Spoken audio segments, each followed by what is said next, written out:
Hey everybody, this is Rydo and we're back to Danganronpa. So we're about to go into the class trial.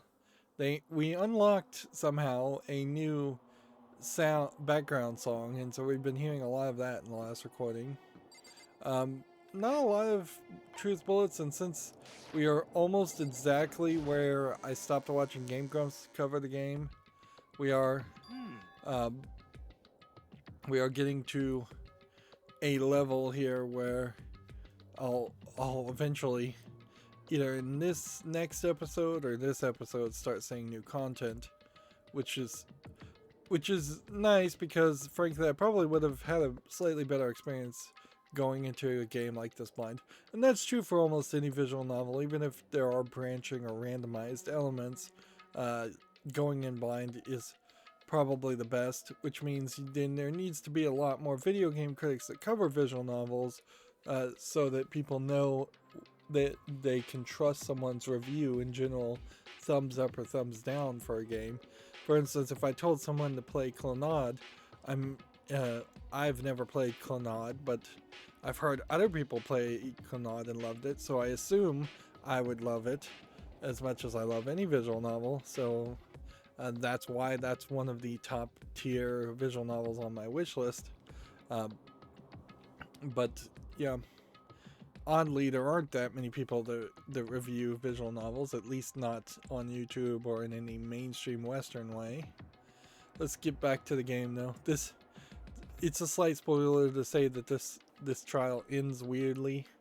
Um, so we'll be slightly dissatisfied with all the work we've just invested during the investigation.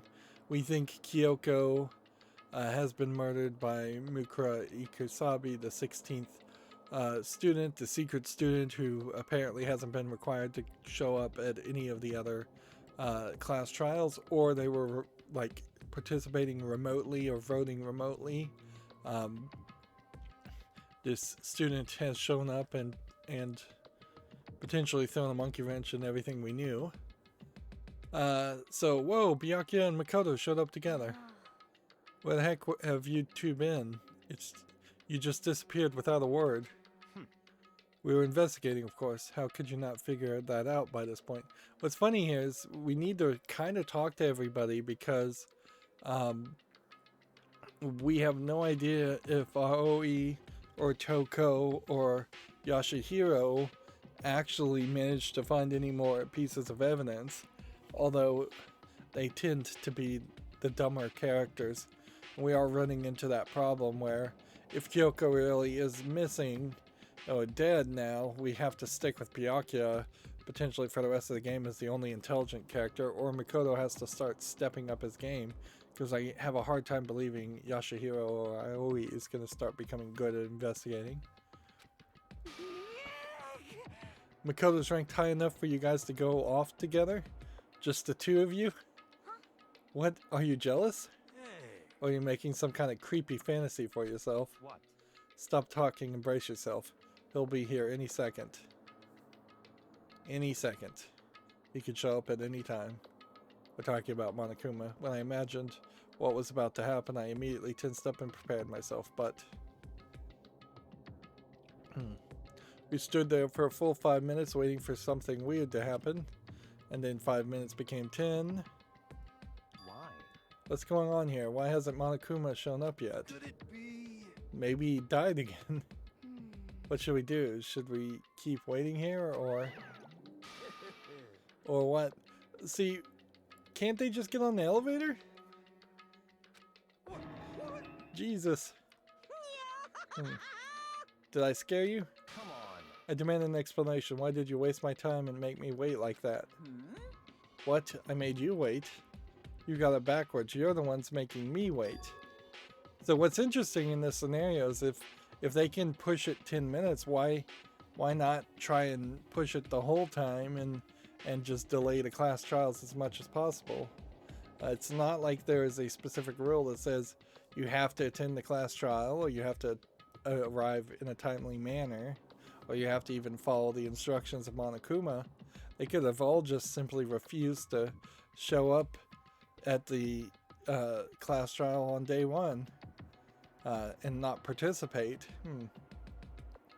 Huh? In other words, I'm waiting for everyone to arrive. We can't start till everyone's here now, can we? What are you talking about?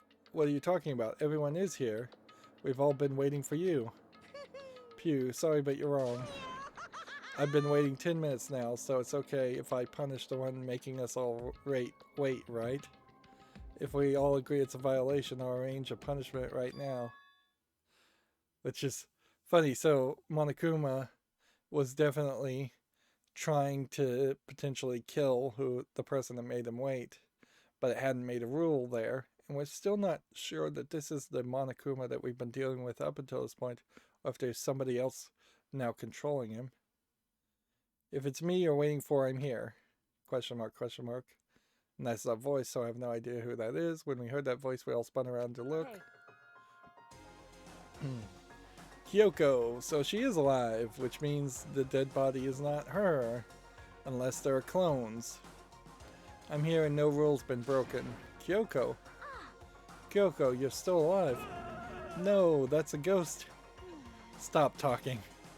What's funny is we are very much devolving down to the point where each character is just telling each other character to shut up more and more often, which is not a good way to have the dialogue in a visual novel or any story, really. You can't have the characters actively encouraging other characters not to talk. If you want to fight, do it at the class trial. You need to save some of the fun for later, right? What? But is it okay that there's no particular penalty for being late? is that right? I made it here just fine. What school regulation did I violate? Am I wrong? You're so selfish, so spoiled. You're right, there's no penalty officially, but I bet you'll be sorry later. No, I'll make sure you're sorry later. What's funny is this is the pose without the claws, where it feels like they should be using the pose where the claws are out. Anyway, hustle your butts onto the elevator. I'll be just one step ahead of you. When Monokuma was gone, we all rushed up to Kyoko. Kyoko, so you really didn't die? Indeed. Of course I didn't die. Thank God, I'm so glad you're okay. Perhaps, but that's not necessarily a good thing for us. Huh? He's right, now we've got to deal with a ghost. I told you, stop talking. Let's go. Come on, let's just go. Whatever we need to discuss, we can do it during the trial. Without ever looking directly at Kyoko, Byakuya stepped into the elevator. Master, wait for me. Good call. Who knows what might happen to us if we take too long. But I'll be happy when this trial's all over. One after another, everyone piled into the elevator, but I couldn't help myself. I had to talk to Kyoko before the trial started. So in this case, they do seemingly want us to talk to Kyoko. And are we gonna get any nice tokens? Probably not. Listen, before we get started, I have to ask you, ... Where have you been the whole time? You used that key of yours to go somewhere, didn't you? correct. So, I went to investigate the second floor of the dorms. The second floor? That's right. There aren't any monitors or cameras there, so I was able to avoid Monokuma completely. Which, I guess we are getting confirmation there that there actually aren't any cameras up on the second floor of the dorms, and that there aren't like secret cameras hidden somewhere else. Of course, I also missed the announcement because of that. Phew. I had no idea a body had been discovered. Then when did you find out? So, Just now, I finished my search and came back down, just in time to hear the class trial announcement. I took some time to go over the crime scene first. I can't go to a trial completely uninformed, can I? So that's why you were late. however, I'm sorry I kept you all waiting. But if you were on the second floor of the dorms, then that's where the key you found goes. By the way, in the last recording, I walked by the second floor of the dorms every time just to see if the gate might have been open. It never was. wrong. Actually, to be precise, not quite. In other words, I used Monokuma's secret tool, which can open any lock in the school. So maybe the key she has isn't Monokuma's secret tool. That might be it. What? Kyoko's account has been added to the truth bullet section, so we get another truth bullet. Just a second. Hey, what are you doing? Hurry up before we get in trouble with Monokuma. Makoto. We can go over all the details after we get through the trial, okay, Makoto? Right now we just need to focus on surviving our current situation. It would seem. Because this is probably the single most crucial moment by far for me. For her. That's a strange way to put it. The class trial is important for everyone, right? So why would she say it's crucial for her? Goodbye. Well, if that's all, seeming unconcerned, Kyoko made her way to the elevator. I'm just overthinking what she said, right? I think there might be an argument also to have changed the names of a lot of these characters when they localized it. I know they generally don't like that doing that because that's just weird, but I probably would have had a little bit easier time if each of these characters had English names. I usually don't like localized and changed names in anime or anything like that, but there's a difference between reading a visual novel and having to say it out loud yourself and having a voice actor say the name for me.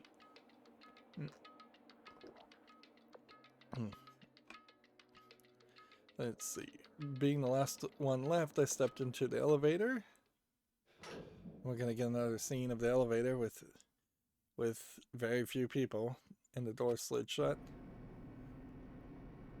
But see, the thing here is we really can't lose that many more people, because if we do, it's going to be fairly obvious who did it. Like, we kind of have to trust Kyoko implicitly, and so Byakuya, Toko, and Yashahiro are almost certainly going to be the suspects in any murder if they can be suspects, and we assume we trust Aoi and Makoto.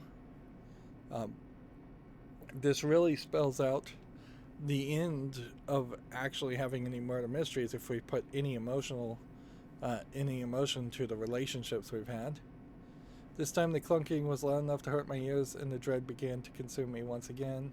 I can't imagine ever getting used to the mental pressure that comes from preparing for an execution. In that dusky darkness, nobody said a word. We just stood there silent and still. After an immeasurable period of time, the doors opened without warning. Dazzling light penetrated every depth of my eyes, but it wasn't the illuminating light of hope.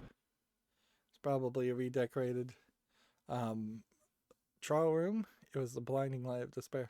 These redecorated rooms also seem to really play no real role. They don't seem to mean anything because it was Egyptian before. I've been waiting for this. I feel like it's been forever since we got together like this. The time for pointless jokes and jabs has passed. Let's get on with the show.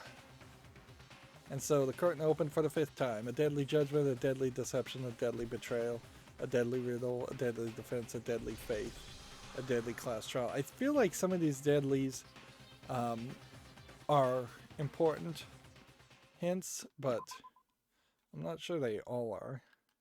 I wish I could see this background image in particular, but I can't. Okay.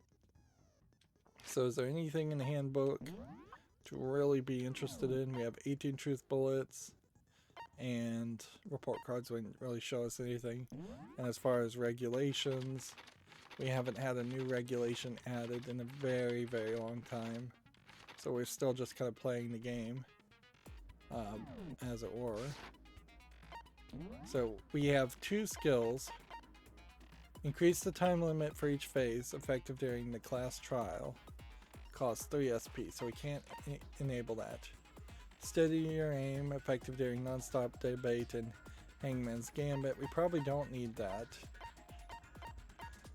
Increase the speed of memorizing a statement. Probably don't need that. We don't even have new skills.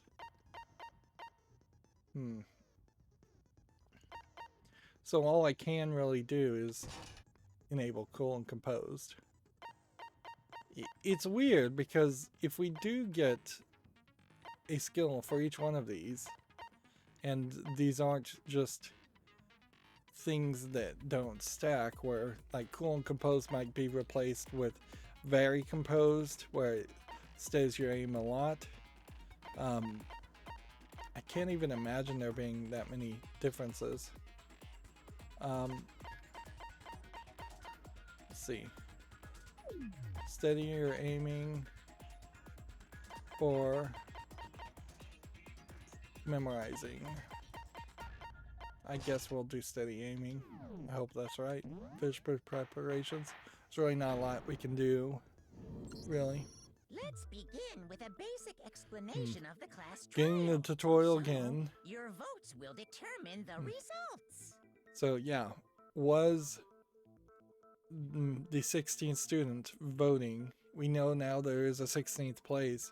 There's always been a 16th place right in front of Monokuma, which he never explained accurately or fully about that. So some kind of remote voting, I assume, was happening at the end. If you can figure out who done it, then only they will receive punishment. But if you pick the wrong one, then I'll punish everyone besides the blackened, and the one that deceived everyone else will graduate. This almost feels like this is a sped up version of the Okay, explanation. well, I'll leave the rest up to you. Well then, let's discuss the specifics of the victim. First, we need to clarify who exactly the unidentified victim is. It's Kyoko. There's no other explanation. Seriously? But Kyoko's standing right there. No, that's a ghost. Kyoko's not gonna even bother to She say. has legs and stuff. He's not even gonna bother to answer to that. Well, that's just because she's like the latest evolution in ghost technology. It would be funny if it turned out everybody was ghosts, but that'd be kind of silly too. There's a limit to how much ridiculousness I can tolerate. Okay. So I just have to prove that the corpse isn't Kyoko, right? This is funny that they're making Makoto prove this, or anyone prove this. Let's compare Kyoko's traits to the traits of the dead body. Her traits? One important trait Kyoko has that proves the body doesn't belong to her are gloves. Let's just try to move I'm fast talking here about her gloves. so we don't waste a lot of They'll time. give us some insight into the mystery. I'm sure of it. In that case, I think it would be helpful if someone explained why she actually wears those gloves. And would you happen to know the answer? In fact, Monokuma told me. Apparently you have scars on your hands you don't want anyone to see. Dot dot dot. You know, now that I think about it, the corpse wasn't wearing any gloves, right? They probably just got burnt up in the explosion. I'm not convinced. The ghost is just trying to fool us all. There's no way the corpse was Kyoko. But if I can't prove it, why? We're gonna be stuck here and the case won't move forward. So I don't have any choice but to. So we're having to do mini games just to prove it wasn't Kyoko. I assume we want the tattoo on the right hand. I also want to throw out a theory here that this would be something I don't know about. But the only character that has had fake red nails has been the fashionista. They got burnt up in the explosion. I messed that up, I think. And she was wearing gloves before the explosion. So, Yeah, she must have been wearing gloves. Because that corpse is absolutely Kyoko. This entire discussion is idiotic. that's true. I kind of don't want to mess up here, but we don't have time to waste it. I know the body isn't Kyoko's, and I know I can prove it. That Kyoko there is just a ghost. Impossible. Okay, then prove it. Prove she's not a ghost. I think it's the tattoo on the The right dead hand. body wasn't wearing gloves. They got burnt up in the explosion. Man, this is so slow. She was wearing gloves before the explosion. Well, yeah, she must have been wearing gloves. That's wrong. What's wrong? Did I say something weird? That Kyoko there is just a ghost. Impossible. I guess you can speed up with the right bump. Prove she's not a ghost. The dead body wasn't wearing gloves. They got burnt up in the explosion. And I wasn't able to suck that in fast enough. Well, yeah, she must have been wearing gloves. 'Cause Okay. That corpse is absolutely Kyoko. I think we kind of Discussion is idiotic. I think we kind of figured out that we're gonna have to suck in Kyoko something. there is just a ghost. Impossible. Okay, then prove it. Prove she's not a ghost. The dead body wasn't wearing gloves. They got burnt up in the explosion. Seriously. Well, yeah, she must have been wearing. Because that corpse is absolutely Kyoko. Man, This entire discussion is idiotic. I don't know if we can jump down to an easier thing. This is like, it's been a while, I know, but Kyoko there is Impossible. I'm having a real hard The time. dead body wasn't wearing gloves. They got burnt up in the explosion. Like that was really slow. Well, yeah, she must have been wearing gloves. That's wrong. We're just taking damage now. That Kyoko there is Alright, just so a ghost. it has to be the tattoo on the right hand. Okay, then prove it. And since this is distracting me, yeah, I'm thinking the fashionista character may have been Burnt up in the explosion. actually the body of She was wearing gloves before the the body we found in this murder might be the fashionistas being reused. Shoot. Yeah, I'm just gonna lose here. I'm straight up gonna lose. That Kyoko there is just a ghost. Impossible. Okay, then prove it. Prove she's not a ghost. The dead body wasn't wearing gloves. They got burnt up in the explosion. It's the fake nails. Oh man, I am messing it up terribly. Yeah, she must have been wearing gloves. The fake nails prove she couldn't have been wearing gloves because you would have broken off all your fake nails wearing gloves, unless they were fingerless No. gloves. There's no way the corpse was wearing gloves. 3 out of 5 hearts lost. Just for that one stumble right at the beginning here. And ironically, in this game in particular, in this class trial, failing is going to be even more frustrating in retrospect than normal. But yeah.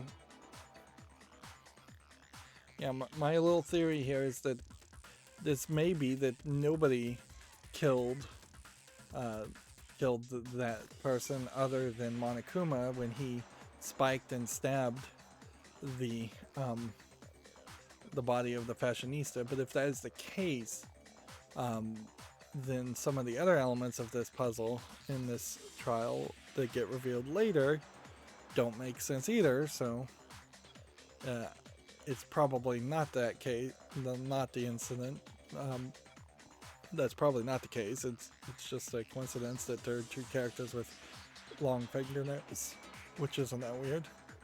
No, there's no way the corpse was wearing Whoever it gloves. was, they were wearing fake nails, remember? Maybe the fashionista has real nails.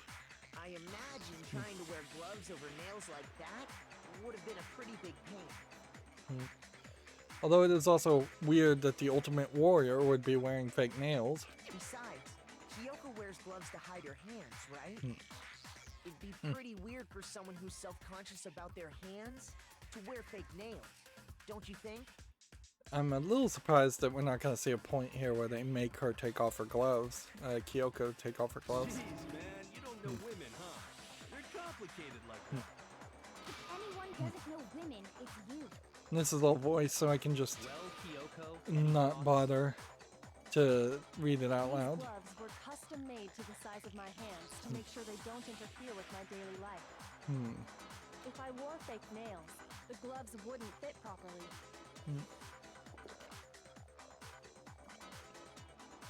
I imagine if you do have scars all over your hands, you probably would want to air them out and not wear gloves all the time, even if you're trying to hide it. I also have a fear that the scars on her hands might be some form of abuse, like caning or something that she endured at some point. Then that's that. The dead body doesn't belong to Kyoko. Really, really stupid. which should have been obvious since she's standing right here. Okay, so then, Who's the real victim? First, we need to figure that out. That's the first thing I said. You're the one who's been dragging us around in circles. Before anything, we have to identify the victim. Everything starts from there. What's funny though is we can't select the victim anyways. So it's probably the tattoo on the right hand now. If Kyoko really is still alive, I really can't screw up that much. We gotta regain some health. It's probably only one. Oops. What do you think? Something I said is wrong? Yeah, what down the one heart? Kyoko really is still alive. So there's obviously a second thing. There's gotta be some way to figure it out. I don't think so. The face was scorched beyond recognition. And there wasn't any description in the Monokuma file. Well, if we can't identify the body... No, what's wrong? Yeah. And I know we have this whole time slowdown ability, and we haven't been using it at all, but it really wouldn't help me much at this point either. It is kind of not that useful. For real? If you're lying, you'll die a cruel and unusual death. Oh, an unusual death. This I gotta see. She's just being stupid. Ignore them, Makoto. Tell us what you're talking about. The key to figuring out who it was. I kind of wish the game would just force you into auto mode in scenes like this when everything is voiced out, Is the tattoo and on then the back of her pausing it right before we do the gameplay, if not potentially prompting us to skip if we fail too often. Oh, yeah. Maybe it would prompt a skip, but I've yet to see one. Is this a dog? Her master must have made her get it. To be like, you're my bitch. Joko. Seriously? They really did something that humiliating? No, that's not it. The identity of the victim is hidden within that tattoo. Oh, really? If you compare the tattoo and other information we've got, we know it is. Let's see. We're gonna have to figure out, is this Byakuya's account?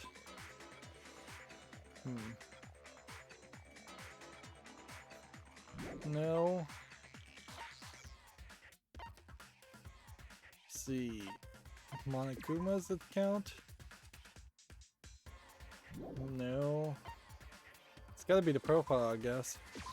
I got it. And that gets me half a heart back up, That's the name of the military group Mukuro Ikusama which isn't belonged even to. that useful, frankly.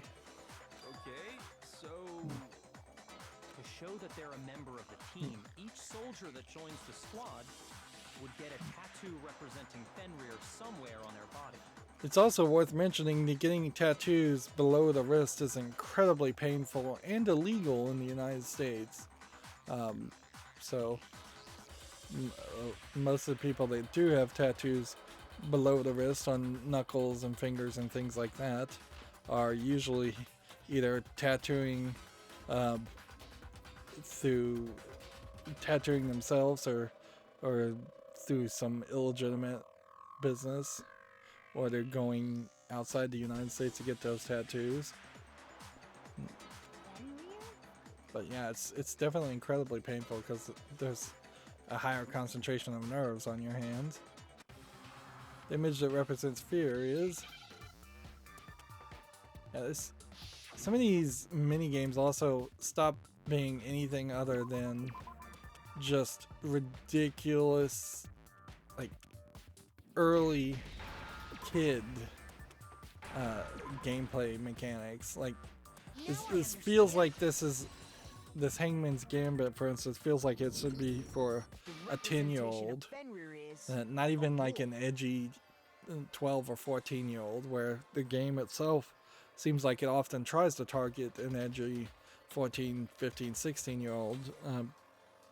But then I feel like the story is too long and a little too gory for that.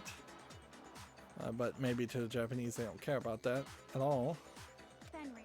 The I wolf guess that's tattoo. probably the case. It's from Norse mythology. Detective Conan, for instance, is for really, really young kids. 10-year-old would be perfectly acceptable in Japan to watch Detective Conan, and there's a murder in every single one of those episodes. So Toko does know about Fenrir. He's the child of the trickster god Loki and a female giant. Man, after all this time, we finally got a glimpse of the literary all-star. Yeah, this is like the first time Toko has been slightly useful from her ultimate novelist ability. A wolf tattoo. Then that means Exactly. The body we found had a tattoo of a wolf.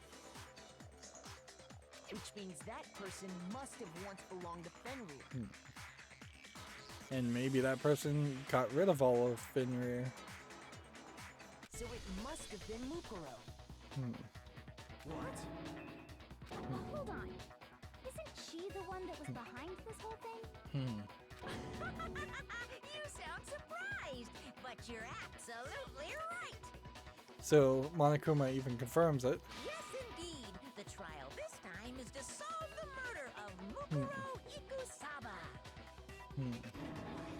Are you saying the mastermind is dead? And now we have to have a last trial? No.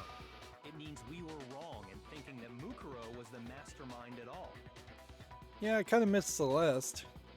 I don't miss pretty much any of the other characters, But I though. mean, being the ultimate despair seems like a pretty mastermindy title to me. Maybe we shouldn't have been thinking of her as the ultimate despair in the first place. She might not actually be the ultimate despair. After all, looking at her profile, I didn't see anything that would fit such a description. All it said was that she was the ultimate soldier. It was only Kyoko who said she was the ultimate despair. If I remember correctly, that other information came from Kyoko. That's what you told Makoto, right? So But that means Kyoko got it wrong?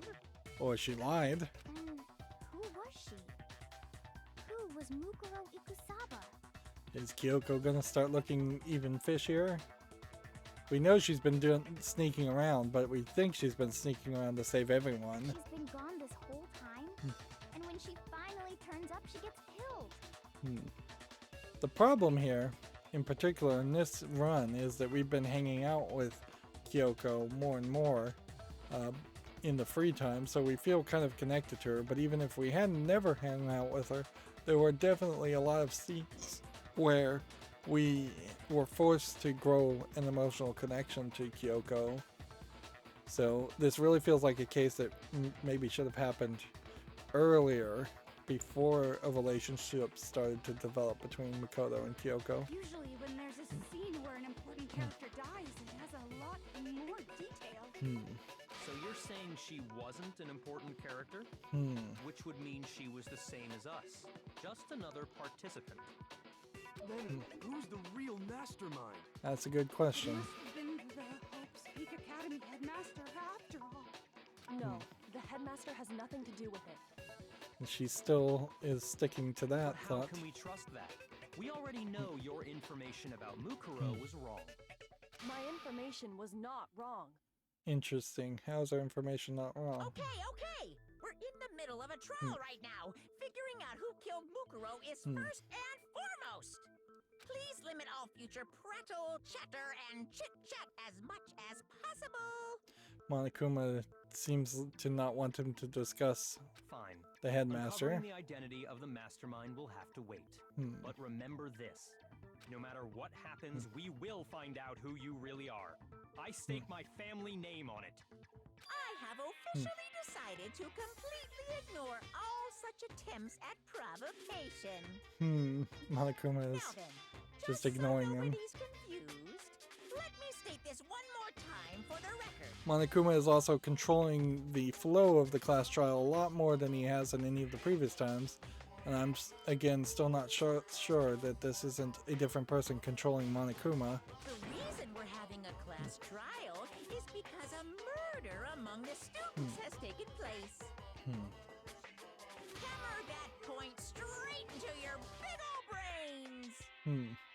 At some point, we must just have to actually interview and talk to Monokuma directly in one of these class trials, because you wouldn't have this extra way of things being depicted with the spinning eye and the face moving forward and back. Then one of us killed Mukuro? Wait, no. There's a chance that there's some mystery 17th person who's been hiding all along. It is a good thought. Nope. There are only 16 students in total that have been taking part in these events. Seriously? Then one of us killed Mukuro? Who did it? Who's the killer this time? See, and it feels like every time you have a class trial, you should might as well just call out Genocide Jill and ask her if she killed the person. Get a hold of yourself. We've already narrowed down the list of possible suspects. Because Toko doesn't share memories with Genocide Jill. I'm sure you realize who I'm talking about, right, Makoto? Who the evidence points to? Let's see, based on what we know, there can only be two killers. It could be Makoto and Kyoko. I don't think me choosing wrong is going to do anything other than hurt me. You've narrowed it down to Kyoko and me, right? And see, if they're willing to use me in the dialogue, why don't they use me in the selection of the options? Why do you say that? Allow me to explain. Just after nighttime last night, I went to the garden, so I can confirm that at that point, there was no dead body there. So, the murder must have taken place after I left the garden. However, Hiro, Toko, Hina, and I were in the gym the entire time. The gym? So Kyoko didn't know anything about this. That's right. The four of us were there trying to dismantle Monokuma. The whole time we were very careful not to go anywhere alone. We even went to the bathroom in pairs. All of which is to say, the four of us all have alibis. It's the only ones only a without little alibis. spoily to say that more and more of the story is also going to play out after the class trials in cases and chapters, as the story stops being so focused around the class trials and more focused around the main story. In a weird way, I kind of wonder if you could have taken out all the class trial stuff in general, and if you would have had a long enough story alone to tell. That very well might have been the way you would have turned this into an anime, is just get rid of the murder trials completely. Or make it take at most like 5 minutes out of an hour. Are me and Makoto. That's why you're able to narrow down the list of suspects. Exactly so. So the only suspects now are me and Kyoko. Damn it, I can't let this stand. Somehow I have to clear my name. I have something I'd like to say regarding the whole alibi thing. Are you thinking of raising an objection? Well, before that, I just want to try and get a better idea of What's what funny time is the murder took place. they never really established a rules of order whether people could raise an objection or not. That was all just, they've just flown by the seat of their pants. Doing that might reveal some kind of clue. Whatever you want. Somebody go ahead and help him out. Me and Byakuya can both confirm that the body wasn't in the garden at... Well, it was after nighttime for sure. I'd say it must have been around 10 o'clock. So, we know the body wasn't there at 10 o'clock. We also know the sprinklers that come on around, I think, 7 o'clock didn't make the body wet, but we think a tarp was used. So if a tarp was used, then that also implies that that somebody was able to remove the tarp, So the murder must have happened after 10 p.m. which, yeah, a lot of the revelations here are just thinking things through are gonna, I think, be very, very disappointing. Then I guess we can say the time frame for the murder was between then and when we found the body? Oh, but what time did we find the body? The one who saw the body first was Toko, right? And she went to go get the pickaxe. So unless Toko killed her and moved the tarp, So it was at 9 o'clock. I got it! And we don't have a lot of time, so we The want to move body must have been fastly. discovered at 9 a.m., since that's when Toko went to get the pickaxe. Now then, Toko, what time is it? Well, you left it was just before 9 o'clock, so it's probably 9 o'clock on the dot now. At this point, she could be lying, though. It could be 10. Okay, go get the pickaxe and be back by 9:01. He's right. It had to be around then. What's funny is apparently none of them wear watches. Taka did, but nobody else. So we can be totally sure the murder happened. I guess that's true. We haven't 10 seen at night any and watches 9 on the in morning. wrists. For me, I was already asleep before nighttime hit, so I don't have an alibi after 10 o'clock. But I'm sure I met up with everyone else before 9 this morning. We ran into each other in the dining hall, right? That was around... Oh, yeah! Right around 7:30. I'm glad they're not just I asking remember us to checking right before I pick went in, every so single I'm totally time. sure about it. But weirdly, this is just going to be a very heavy emphasis on a timeline that I think isn't going to really matter. Which means from 10 p.m. to 7:30 a.m., you don't have an alibi. Yes. Murder happened between 10 p.m. and 9 a.m. and I don't have an alibi from 10 p.m. to 7:30 a.m. Okay, then it looks like the game has begun. If I can't provide an alibi for that period, then I'll just have to prove the murder didn't happen during that time. I don't have an alibi. To do that, I have to make it clear the whole body ended up in the garden. Well, how the... Alright, so sprinklers are obviously going to be the factor here. We've established a time frame for the murder. It took place somewhere between 10 o'clock at night and 9 o'clock in the morning. Yep, and Makoto doesn't have an alibi for most of that time. Yeah, from 10 o'clock to 7:30. And that was wrong. Shoot! And we got like 2 more mistakes we can make. Established a time frame for the murder. So we have like It took 3 place minutes. somewhere between 10 o'clock at night and 9 o'clock in the morning. Very little time. Yep, and Makoto doesn't have an alibi for most of that time. Yeah, from 10 o'clock.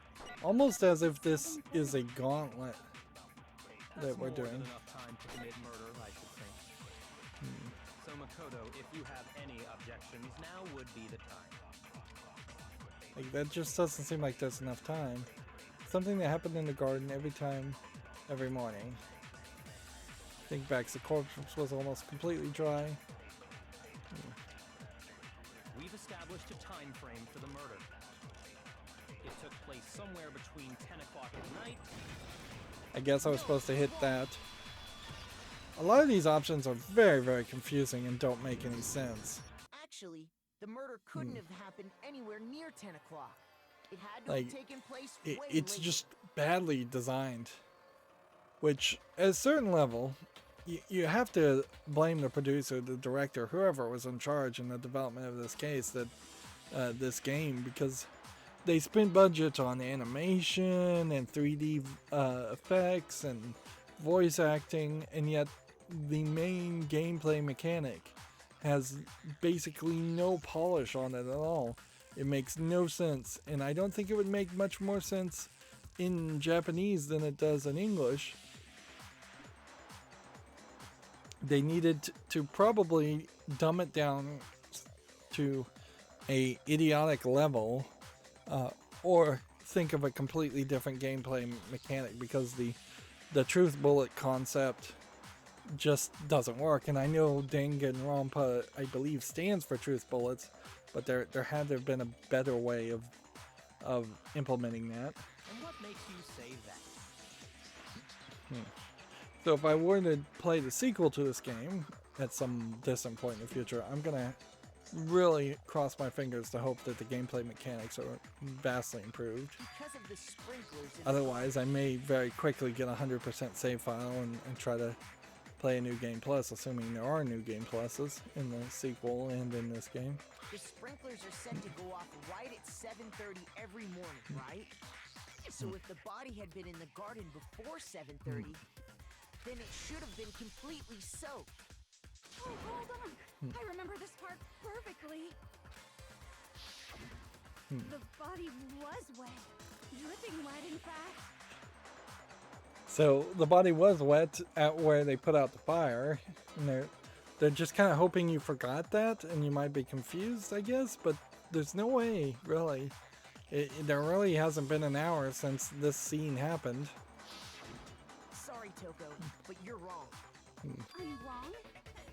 How? Are you saying only the mouth down south was wet? How dare you spew such indecent words? This is incredibly inappropriate localization in my point. This feels like it is a literal translation, and even in that, it probably is an inappropriate statement in the Japanese.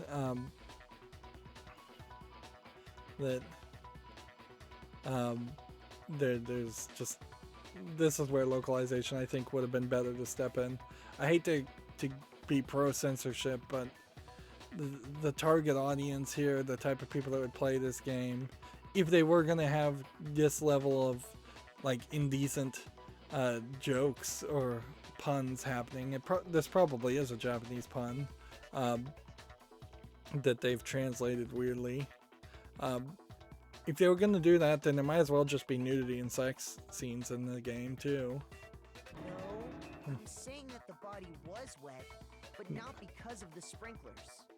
What do you mean? By denying the sprinkler, are you trying to deny my entire existence? Yeah, Toko's still pretty crazy. Man, you're totally wacko. If you really think it wasn't the sprinkler, you'd better tell us why. And see, this is the weirdness of potentially needing more characters and then having such bottom of the barrel characters to use. It's either Toko or Byakuya or Yashahiro that would be demanding this answer, and each one of them are going to be problematic personalities. It's like they almost intentionally created the most problematic, annoying personalities they could. I need to prove that it wasn't the sprinklers that got the body wet. All I have to do is hit Toko with certain evidence, and that should do it. If we look at the body itself, it should make it clear. And hopefully this isn't a rhythm game. It is a rhythm game. I admit nothing. I hate you. No, no, no! I don't know anything.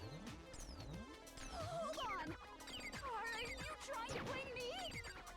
I admit nothing. I hate you.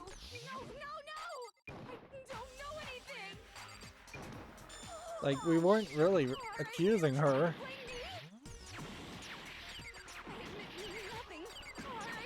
I'm about to lose. Like, A-A-Y, failed.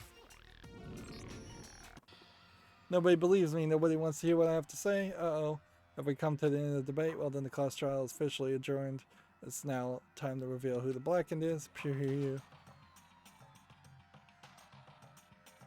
They're just going to vote for me. It would appear that the one with the most votes is Makoto. However, Makoto is not the blackened. Too bad. Looks like the real killer gets to graduate. Congratulations to them. On the other hand, everyone else must now be punished. Is this really the end for all of us?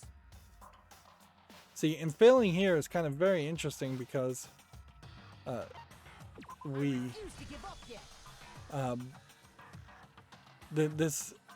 this ending here in particular is gonna prove very weird in this when we get to the actual ending of the story. And I didn't do anything per se to make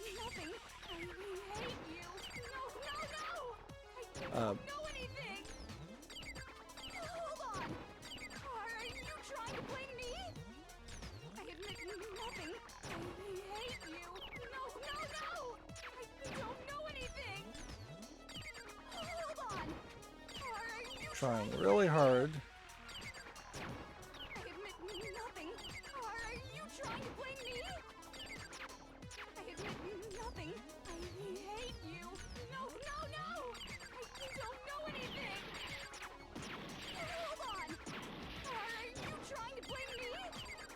I'm still doing terribly. How can you say This should prove it. We hit her with the exploded body analysis, which I don't even think that would have been the right Just remember what the final body was like after the shot. Would have been explosion, right. and you'll see why it wasn't the sprinklers.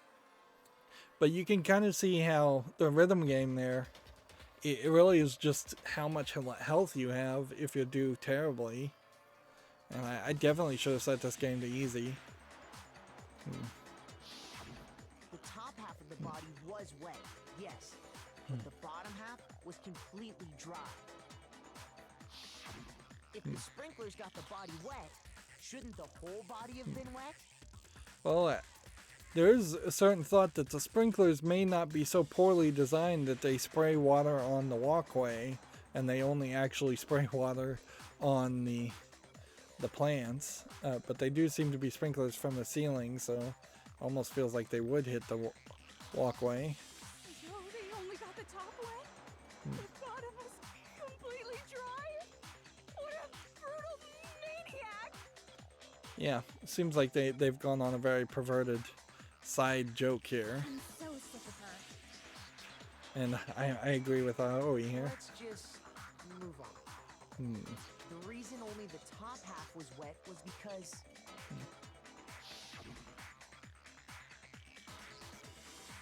while the body was still on fire, I doused it with water. But only the part on fire, the top half. Yeah, you could easily not have the mini games Then I guess the sprinklers really did. and just have the story get explained to you. So if the sprinklers didn't It get would the be body boring, but then the most of the murder game is a must have visual taken novel place anyways. sometime after the sprinklers turned on at 7:30 in the morning. This is a facetious argument, of course, because we know about the tarp, so we literally are going to just have Makoto not mention the tarp Means she must have been killed at the sometime exonerate before himself. when the body was discovered at 9. But Makoto's alibi was only missing from 10 o'clock last night to 7:30 this morning, right? So there's no way Makoto could have done it. I guess you had an alibi after all. Good for you. Of course, any alibi you pick here also puts Kyoko in the spotlight. In which case, the only one left without an alibi is Kyoko. Alright, and Kyoko has the secret key that can unlock doors and has a higher chance of saving the group. So if it is a matter of picking between the two of us, you would want to save Kyoko. But it really isn't a matter of that because you have to find out who really did the killing. And if Makoto didn't actually do it, like the actual search for truth here is being quickly forgotten. ... Kyoko's the only one without an alibi, which would mean that Murokuma's Mukuro's killer is... No, I refuse to believe it. Kyoko murdered someone? That's... I'd just like to say one thing. Okay. If you vote for me and I die here, the mystery of this school will stay hidden forever. Interesting. And so this might be a branching path where if you do vote for her, or if you can convince the group to vote for her, that might be a bad ending. But honestly, I wouldn't be surprised if some players of this game might be willing to take the bad ending and just be done with it. Which is why I can't let that happen. Huh? So are you saying you're not the culprit? Which, frankly, she should have been saying that from the beginning. Of course I'm not. I have no reason to kill anyone. This is a trap the mastermind has laid for us. A trap? We're this far into the game and now you decide to blame me? Stop wasting time! Stop wasting energy! You really think your little trick is gonna work? Shut up, you! Once again, Monokuma is speaking when normally he doesn't. You got it, boss! Shutting up now! Monokuma Anyway. listens. Kyoko, you actually did have a reason to kill her. Huh? She did? She thought Mukuro was the ultimate despair. In other words, the mastermind behind everything. Well, I guess that would So be she reason. killed her to try and put a stop to all this. Isn't that right, Kyoko? But you made one catastrophic mistake. Mukuro wasn't the mastermind at all. And as a result, we were forced into another trial. Something I'm sure you weren't at all expecting. So, that was her motive? If she had a motive and no alibi, well then, I think it's pretty clear Kyoko's gotta be the culprit. I'm not the only one without an alibi. Makoto's explanation is still insufficient. The sprinklers didn't get the body wet, but that doesn't mean the murder happened when he said it did. Yeah, I'm not even sure the murder happened in the garden.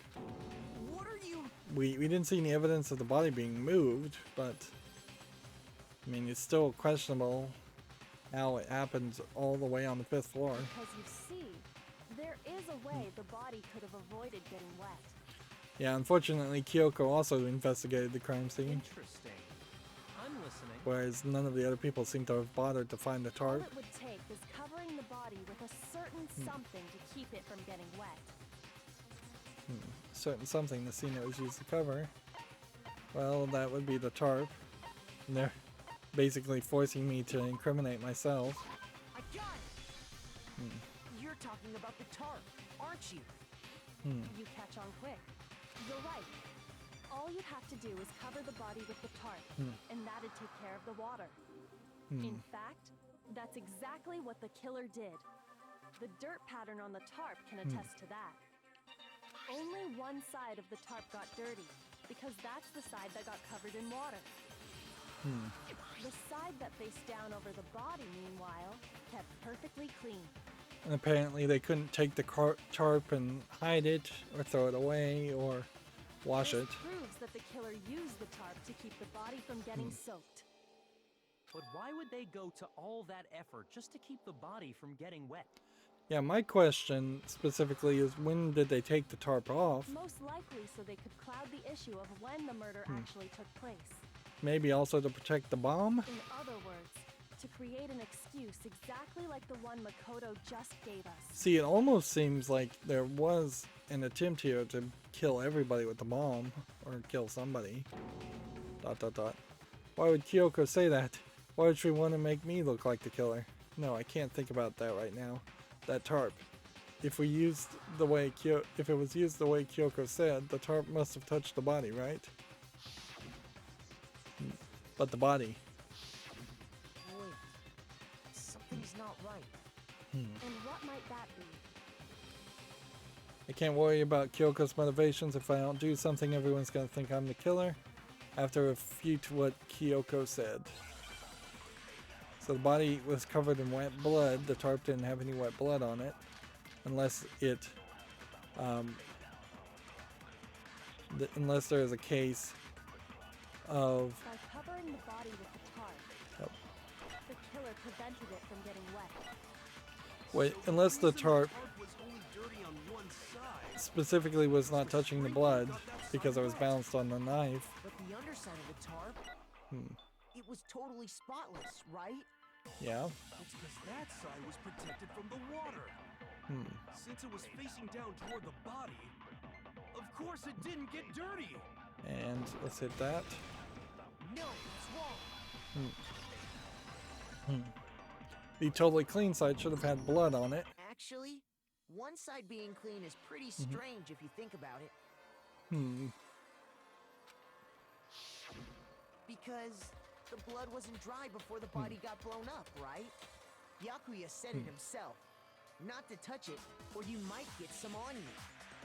And see, this is very much a challenge between Makoto and Kyoko at this point, and it feels like if this was the way this was going to go, there should have been more of this in previous trials. If you put a tarp on a body in that state, it absolutely would have gotten blood on it. Yeah, I assume that's true. There's no way you could have avoided Maybe that. the culprit washed it, so nobody would know they'd used it. If they had, they would have washed both sides. Just washing the one side wouldn't hide anything. Oh, yeah, true. More than that, what if the very blood we saw on the body was meant as a kind of camouflage? Yep. Huh? Blood was camouflage. After the killer used the tarp to avoid the sprinklers, They then covered the body in blood that didn't belong to the victim. You mean someone else's blood? Where would they get something like that? Well, we know there's blood for transfusions in the nurse's room, They could have grabbed some of the blood packs from the nurse's office. which probably that should be guarded / locked. That's what Hifumi did, right? When he pretended to be dead? No, that's not what happened this time. Apparently not. The killer got the blood from right there in the garden. Which this once again highlights the fact that the nurse's office as a room probably would have been better if it didn't exist, or was just better written or better used. They got the blood from the garden right there, which must mean they used the chickens and killed the chicken. But then what do they do with the rest of the chicken? Blood? Did they feed it to the plant? What? Chicken blood? One assumes chicken blood is When I red. checked the chicken coop before the murder, there were 5 chickens. But after the murder, there were only 4. And they were all standing in the exact same place because the animators didn't want to animate it twice. Fair enough. So you're saying someone killed a chicken and then covered the body with its blood? Man, that's messed up. Interesting. Killing a living thing just to do something like that is awful. They should have at least eaten it. I wonder if the killer had to get the blood from the scene so they wouldn't be spotted walking around. Anyway, there's no denying that a chicken went missing, which provides a basis for my theory. Yeah. The problem here is it still just mostly points to Kyoko or Makoto. But even so, there's one thing that still doesn't make sense. You said the culprit used the tarp to avoid the water and then covered the body in blood, right? But if that's the case, then the blood should have soaked into the ground around the body. But that's not what we saw.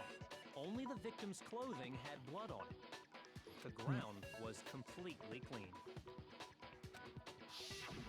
I have to agree, that certainly is strange. Why is the ground clean? Maybe they didn't apply the blood at the scene. Maybe they covered the coat in blood beforehand. Covered it beforehand? When you discovered the body, was it wearing the coat like you normally would? So it kind of feels like the victim here was never wearing the coat.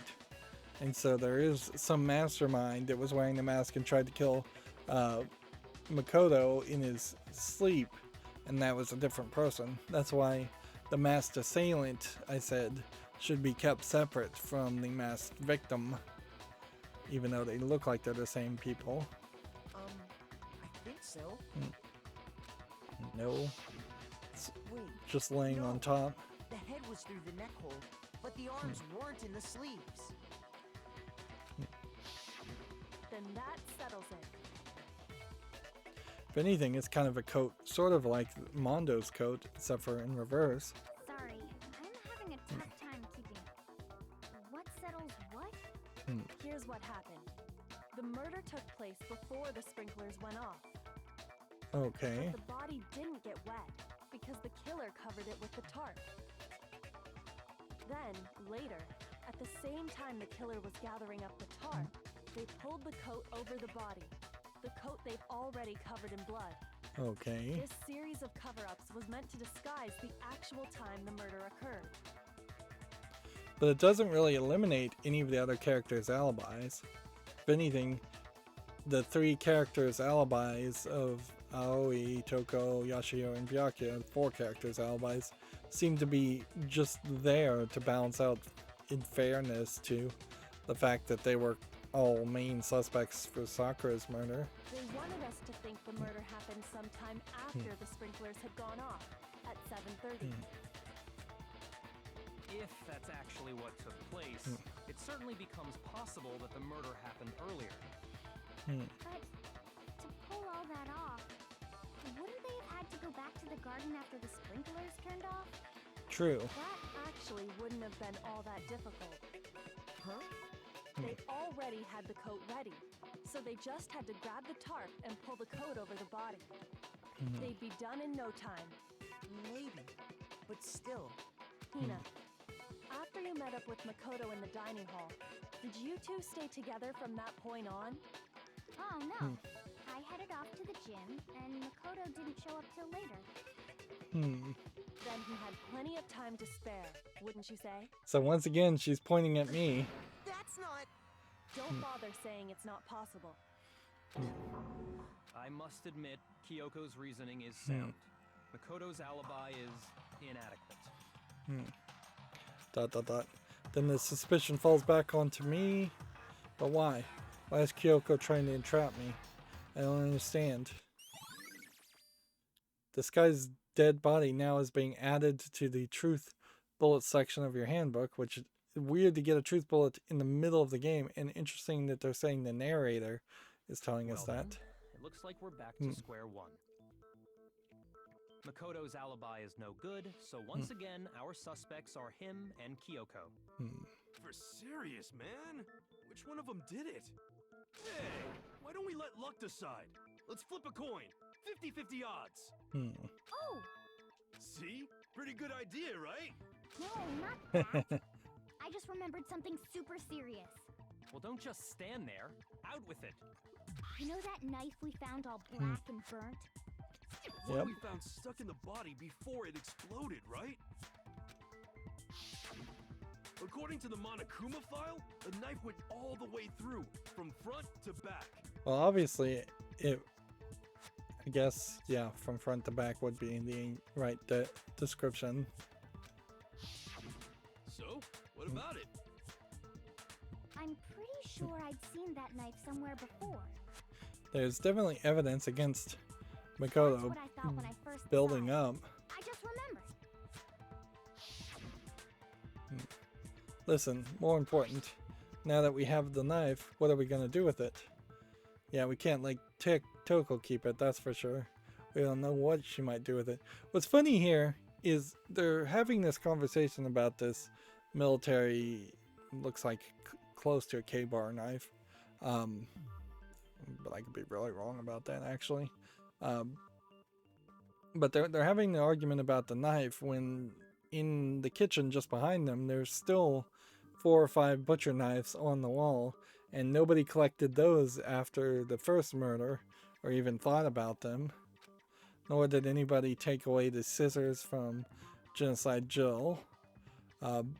Nor did anyone gather up the toolkits / sewing kits that were supposed to be used to murder each other. There's a whole collection of items that could have easily been thrown in the incinerator, and we don't even know who's in charge of trash duty now that Hifumi's dead. But yeah, they really dropped the ball there. I don't want it anyway. So what to do? Why don't you hang on to it, Makoto? So maybe even at early in this chapter, Kyoko may have been framing you. Oh, me? It's the knife we gave to Makoto? You What don't the- seem surprised. You must have noticed earlier. Yeah. Then why did you hide that fact? Yeah, why did he hide that It's fact? not that I hid it. It's just. It's a very Japanese phrase. It's not like I meant to.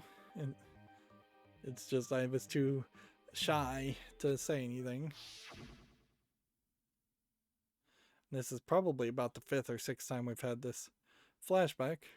I couldn't be sure of what actually happened last night. I thought maybe I really did kill her.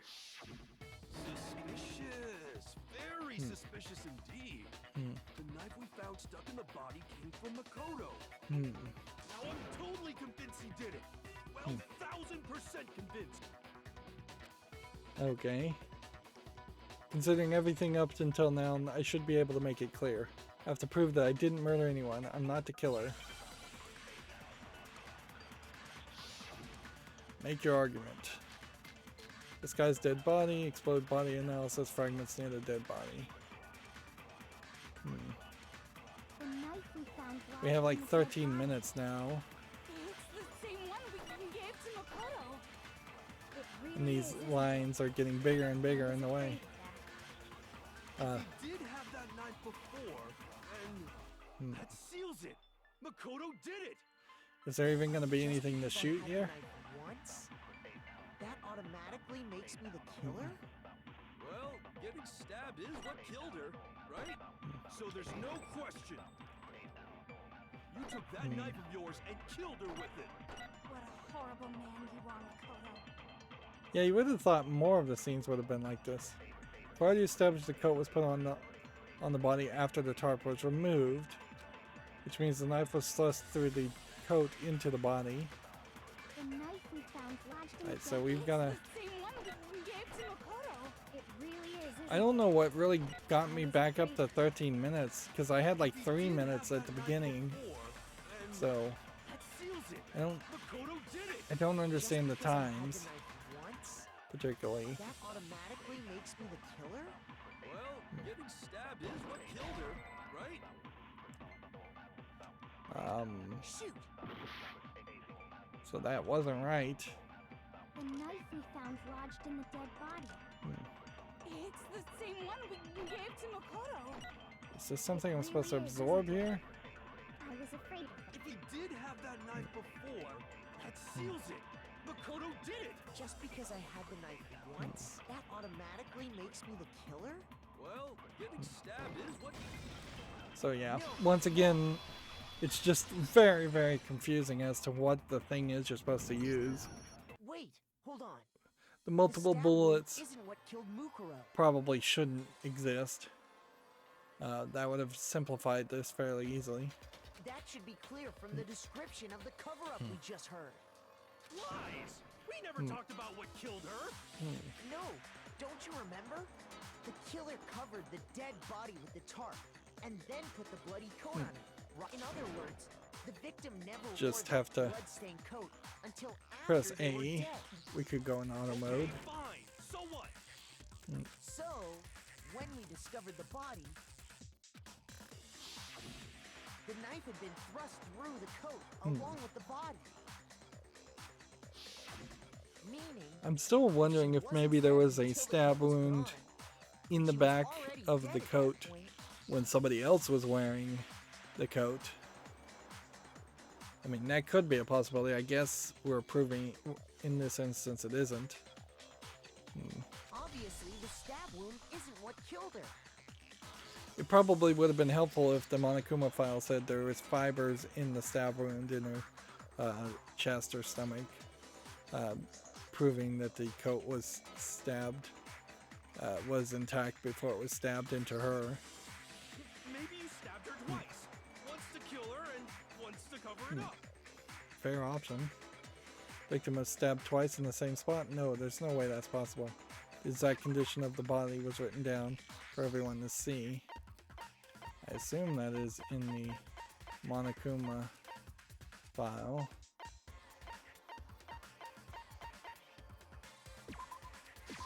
I got it! The Monokuma file clearly states that there was only one stab wound. Yeah. Oh yeah, it sure did. I totally forgot about that. So it would be fairly easy to stab somebody twice in the same place Then the knife. if they were dead. It was just another piece of camouflage set up by the true killer. But these are high school students too, so the stab all the way through the front to the back almost implies that you would have to stab the knife in and then step on it or jump on it. Or either that or you're going to have freakish strength, which I doubt any of these characters really would have. Of course, then again, it is an anime, so they may just overlook that element. They probably stabbed her to draw attention away from what actually killed her. Exploding the body afterward was probably meant to do the same thing. The explosion severely damaged the body, making it impossible to know what really killed her. Yeah. I kind of hope at some point we do get a picture of what this character looks like. She seems to have red hair. Seems like she might be an interesting character. It was all the killer's attempt to If destroy anything, it's all probably an evidence of argument the that crime. that the characters in this game are best and most interesting when they don't open their mouths and say something annoying or stupid, which So they wanted that us is to be very honest much a and savvy, condemnation on the and writing then of this detonate the game. body afterward. I don't feel like the non-Ori games were this dumb, frankly.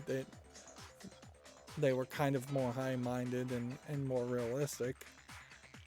They meant for us to latch onto the knife as the cause of death, then destroy any evidence proving otherwise. Oh, hey, I have a question. It kind of goes back to the beginning, but what's the deal with that explosion anyway? Why'd the body just blow up all of a sudden like that? Yeah, I am confused as to when they got a bomb and when they put it on the body. What are there 2 bombs perhaps inside every Monokuma? If you bothered to put that lump of gray matter But then between the your bomb ears and disappeared. use, you'd know the answer. Well, if you're so smart, just tell me. I'll tell you. I bet some unknown quantum particle caused an atomic level spontaneous combustion. That's I ridiculous. might be dumb, but even I'm not dumb enough to believe that. Go ahead, Makoto. Tell her or we won't make any headway on this. Says one explanation. It is the fragments. I assume that's, I guess, what we're supposed to be presenting. I got it! We're back to After full the health, explosion, which is we good. found a tiny fragment of something on the ground near the body, right? That fragment reveals the cause of the explosion. Huh? You know, I feel like I've seen something like it somewhere before. These characters are so dumb. That's only natural. Because, of course, In all fairness, I haven't played any of the Sherlock Holmes stories games. There's quite a few of them, and about half of them I think are good. I have played some of the Nancy Drew early adventure games, and even that seemed to be more of a straightforward story where it was just telling you the answers to the mystery and then asking you to play mini games as a side entertainment element. So, in all fairness, I may very well get around to playing some more Nancy Drew games, which I think I have a decent number of them, or Sherlock Holmes games, and find out that they're pretty dumbed down too for the average person. it's part of a bomb. But I guess my complaint here isn't that the mysteries aren't the best, which the mysteries are fine. They're not great by any means, but they're fine. My complaint here is the characters being just idiots, and maybe that is why they're high school students, is because they realized halfway through writing them that they were idiots. But even in anime, normally the high school characters that you follow turn out to be these super geniuses who know everything and are always right, more often than not. Anyway, This is a weird shift in the other direction. they wanted the knife wound to look like the fatal injury so that we'd suspect Makoto. And the only one who would benefit from that is the only other possible suspect. You, Kyoko. And we just keep going back and forth. Hold on a second, Byakuya. What's the problem? And Makoto cannot exonerate both of us, both Makoto and Kyoko. Well, I just feel like we need to think this through. We still don't know what actually killed the victim. Pretty much they just want you to play the trial all the way through. That's true. It's definitely bugging me. What really killed her? Fine. I have no problem with that. Let us continue the debate. If anything, stretching out every class trial probably is a smart move. Just try and take as much time as possible, hoping for someone to come rescue it, or maybe Monokuma to get bored and give up on the trial. It won't change the facts of the case regardless. ... We need to determine who ultimately killed the victim. We need to concentrate. Make your argument. Monokuma file 5. Seems like this is probably an absorption shot, if I would guess. Then shall we continue the debate? The victim's fatal injury has yet to be determined, correct? The explosion didn't kill her for sure. Yes. Well, yeah. She was already totally dead when that The happened. fatal injury would have been the head. Because of the knife, right? And then there's only one other thing. Oh, yeah. According to the Monokuma file, that's gotta be it. There was evidence that showed she was hit on the back of her head. Okay. More than that, the victim had suffered countless wounds across her entire body. Yeah. Knife was a cover-up, and all those wounds on her body weren't fresh, which only leaves. Then shall we continue the debate? So we needed to absorb that, I hope, Victim's fatal injury has and then shoot it. And we got it right on the first try, which is great. The blow to the back of the head she suffered. What about the wounds all over the rest of her body? They didn't have anything to do with it? The Monokuma file makes it clear that those weren't fresh wounds. If she's the ultimate soldier, though, I really have to question why she has so many wounds all over her body. You'd think the ultimate soldier would be better at not taking injuries. Oh yeah, good point. If they were old, I guess they don't really matter. Okay, then we're safe in assuming the blow to the back of her head is what killed her. It does also kind of highlight a weird scenario here where, as a high school student, she might be the ultimate warrior, but she may still be a fairly crap warrior in general compared to someone who's been doing it for a decade or two more. But then, what was the murder weapon? The Monokuma file says she was hit with a blunt object, about as thick as a metal pipe. Oh, I bet it was the pickaxe. Well, you could hit him with basically anything in the shed, which is going to bring about an interesting question. How is that even possible? If you hit someone with that, it'd cave their skull in completely. Well, maybe they held it the other way and hit her with the handle. Yeah, that's what I was thinking, is you could hit anybody with any handle. No way! The balance would be all off. You wouldn't be able to swing it with any kind of power. Well, I guess Toko would know. I wouldn't mind testing it on you if you want. No thanks. I bet you just hit me with a metal end and call it an accident. I'd love to scoop out that nasty brain of yours, throw it on the ground and spit on it. Yeah, Toko is insane. I really wish they wrote her more as a consistently insane person, though. I feel the same way. Looks like we're on the same page this time. Seriously? We want to figure out what killed her, right? It just so happens we already know. Do we?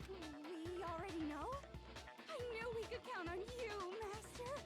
Yeah, I think they should have probably just focused on the whole sub-dom relationship that Toko has, and everything she said should have been very one note and focused on that. At least that's consistent. So what was it? Go ahead and tell them, Makoto. Surely you've deduced the real murder weapon? I could see a lot of players not having deduced the real murder weapon. ... Real murder weapon is the titanium arrows bundled together with the bloody duct tape. So I'll select that. You have 5 minutes for that. Mukuro was hit in the back of the head with something, and that's what killed her. If you're going to use arrows to kill somebody, it would make a lot more sense to shoot them with them than smack them with them. And that something was the titanium arrow we found in the locker in the dojo. A single arrow or the whole bundle? Arrow. That's what the Cobra attacked Mukuro with? Indeed. There's no doubt about Yeah, it. I don't know why you would use that when you have, like, a whole pickaxe. You could have crushed the skull in and then put the mask over the face and still probably not been caught because the skull was crushed in from behind. Are you sure? That sounds kind of weird. Yeah, Yeah, it does. Hey! How dare you backtalk, Master? You have no right! Yeah, a sentence like that, at least she's being consistent. I'm not backtalking anything. I'm just saying what I think. I don't blame Hina for doubting it, because there's one more thing about that weapon. One more secret. Make your argument. Bloody duct tape is what we need. It's a slow delay from the point that they get to this. We're at like 13 minutes now. I have no doubt that was the murder weapon. Are you sure?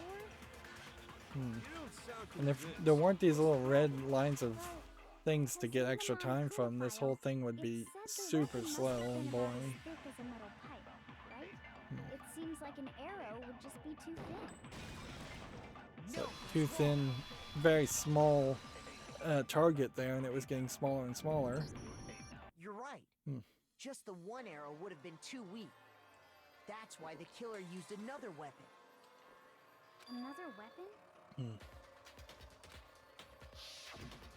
Inside the dojo locker, we also found a balled up wad of duct tape. What's weird is, Killer probably how would they have uses duct tape been to able bind to get rid of the multiple arrows chicken together. and not get rid of the duct tape? That's kind of insane. Unless they fed the chicken to the carnivorous plant and assumed that the Monokuma plant, they never got the message that the Monokuma plant could eat trash and plastic also. Or it would almost make sense for there to be a dead chicken in the locker room to connect things better. Bundling them together using the duct tape would easily create a single weapon as thick as a pipe. Why even go through the effort of unbundling them? Because you're making the assumption that you would never be caught and found the arrows in the first place, because you've left the bloody duct tape right at the same place. So why not simply have thrown the whole bundle as it was, covered in blood, in the locker and lock the locker, and then why not get rid of the key instead of holding on to the key? And that's exactly what the killer did. Like, you only have to get rid of the key long enough to be hidden for the class trial, and then it doesn't matter. It's similar to Aesop's fable about the bundle of sticks. This is a very different line of dialogue, and I'm not familiar with this Aesop fable. One stick is weak, but put them together, and they become strong. It's meant to teach cooperation.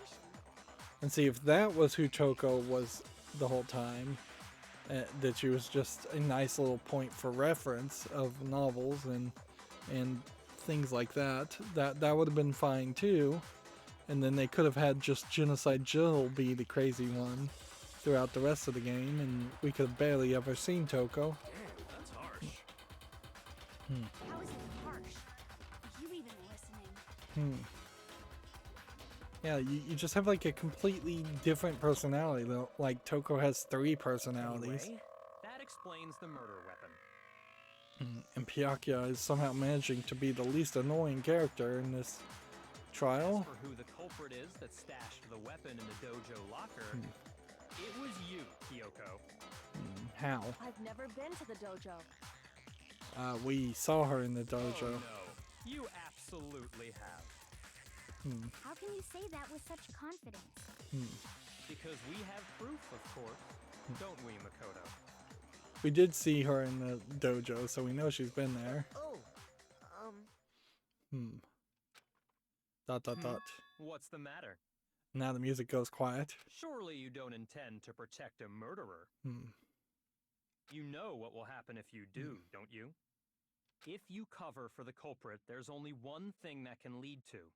Yeah, they are once again highlighting the fact that this isn't just a case of sacrificing Makoto to save Kyoko. It's literally sacrificing everyone else to have Kyoko graduate. The death of us all, remember? of course I remember. Then show us. Show everyone the evidence that proves Kyoko went to the dojo. Why are they having Makoto hold on to all the evidence? I have evidence? Evidence that Kyoko went to the dojo. See, and this is why this feels like this might be a virtual reality experience or a dream that Makoto is having. Because everything centers around him. Well, they wanted the woodblock key, so we'll present that. The one thing that proves Kyoko was in the dojo is And I don't think you can mess up even if you wanted to. right here. The key to the dojo locker. And how does that prove anything? Because I found it in your room. It was in my room? But she hasn't been able to get into her room, remember? Bother trying to play dumb. But she also has the secret key that lets her go anywhere. And she does seem to also have the ability, even before she had the secret key, to potentially go into other people's room. That key is just the final piece of the puzzle. Your non-existent alibi, your clear motive. It would be funny if attempts she to took off frame her Makoto gloves for the and she crime. had like a robotic hand that turned in the keys. But that would be a weird sci-fi twist in a game that's not very sci-fi. This all proves that you are the true culprit. You can't explain this away, so just give up. Hold on a second. Not Let's this see. again. You really are dead set on defending her, aren't you? Almost done here, but it's No, certainly fairly It's not long. that I want to defend her. It's just there's one more thing I need to ask her. Dot, dot, dot. Kyoko, I want you to tell me something. Last night, you were in my room, weren't you?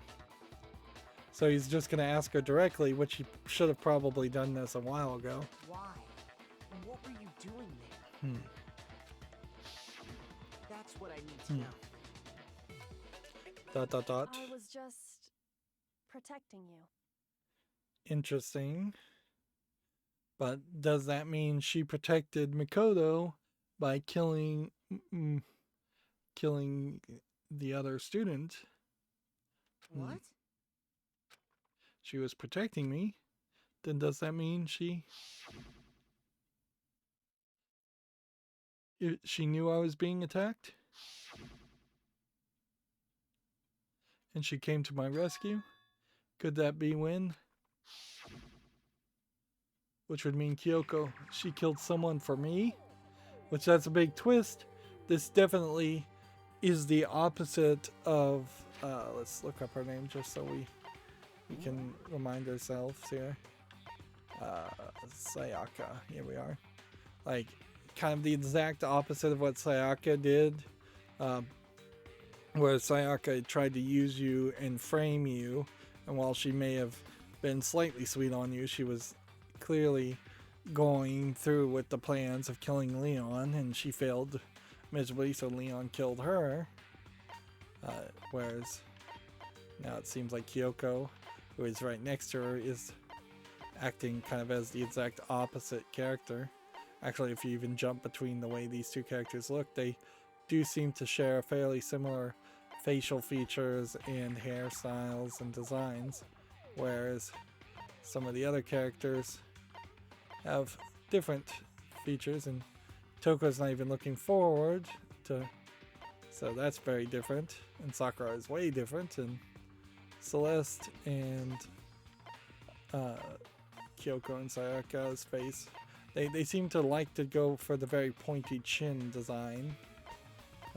You can see like Celeste and Junko's appearance also, again, in the face, in the eyes, in the size of the nose, and all of that, very similar designs. And then we have Chihiro, which was turned out to be a guy looking sideways. And I guess if you look at the guys, they mostly have sharp chins too, except for Hifumi. Although I would say the guys do have slightly flatter chins, whereas the girls all seem to have points. Back to the story though, yeah. So now we potentially have more of an emotional reason to want to save Kyoko. That's but that would be sacrificing everybody else, so that's really, really not a logical move. Wait. I'm warning you. Don't make this mistake. I'm not the killer. I knew you were stubborn, but this is just getting ridiculous. Now, what's going to happen pretty soon here is going to also feel kind of pointless, I think, but it does seem like it does have a point. But the point may very well come down to whether a lock is on both sides of a door. Really? But you should know better than anyone I didn't do it. Can you tell me I'm wrong? Let's see. Why would Byakuya know better than anyone else? Did Byakuya kill him? I should know.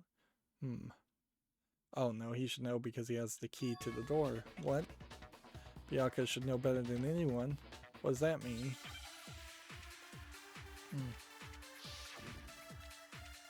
So when we make our accusation,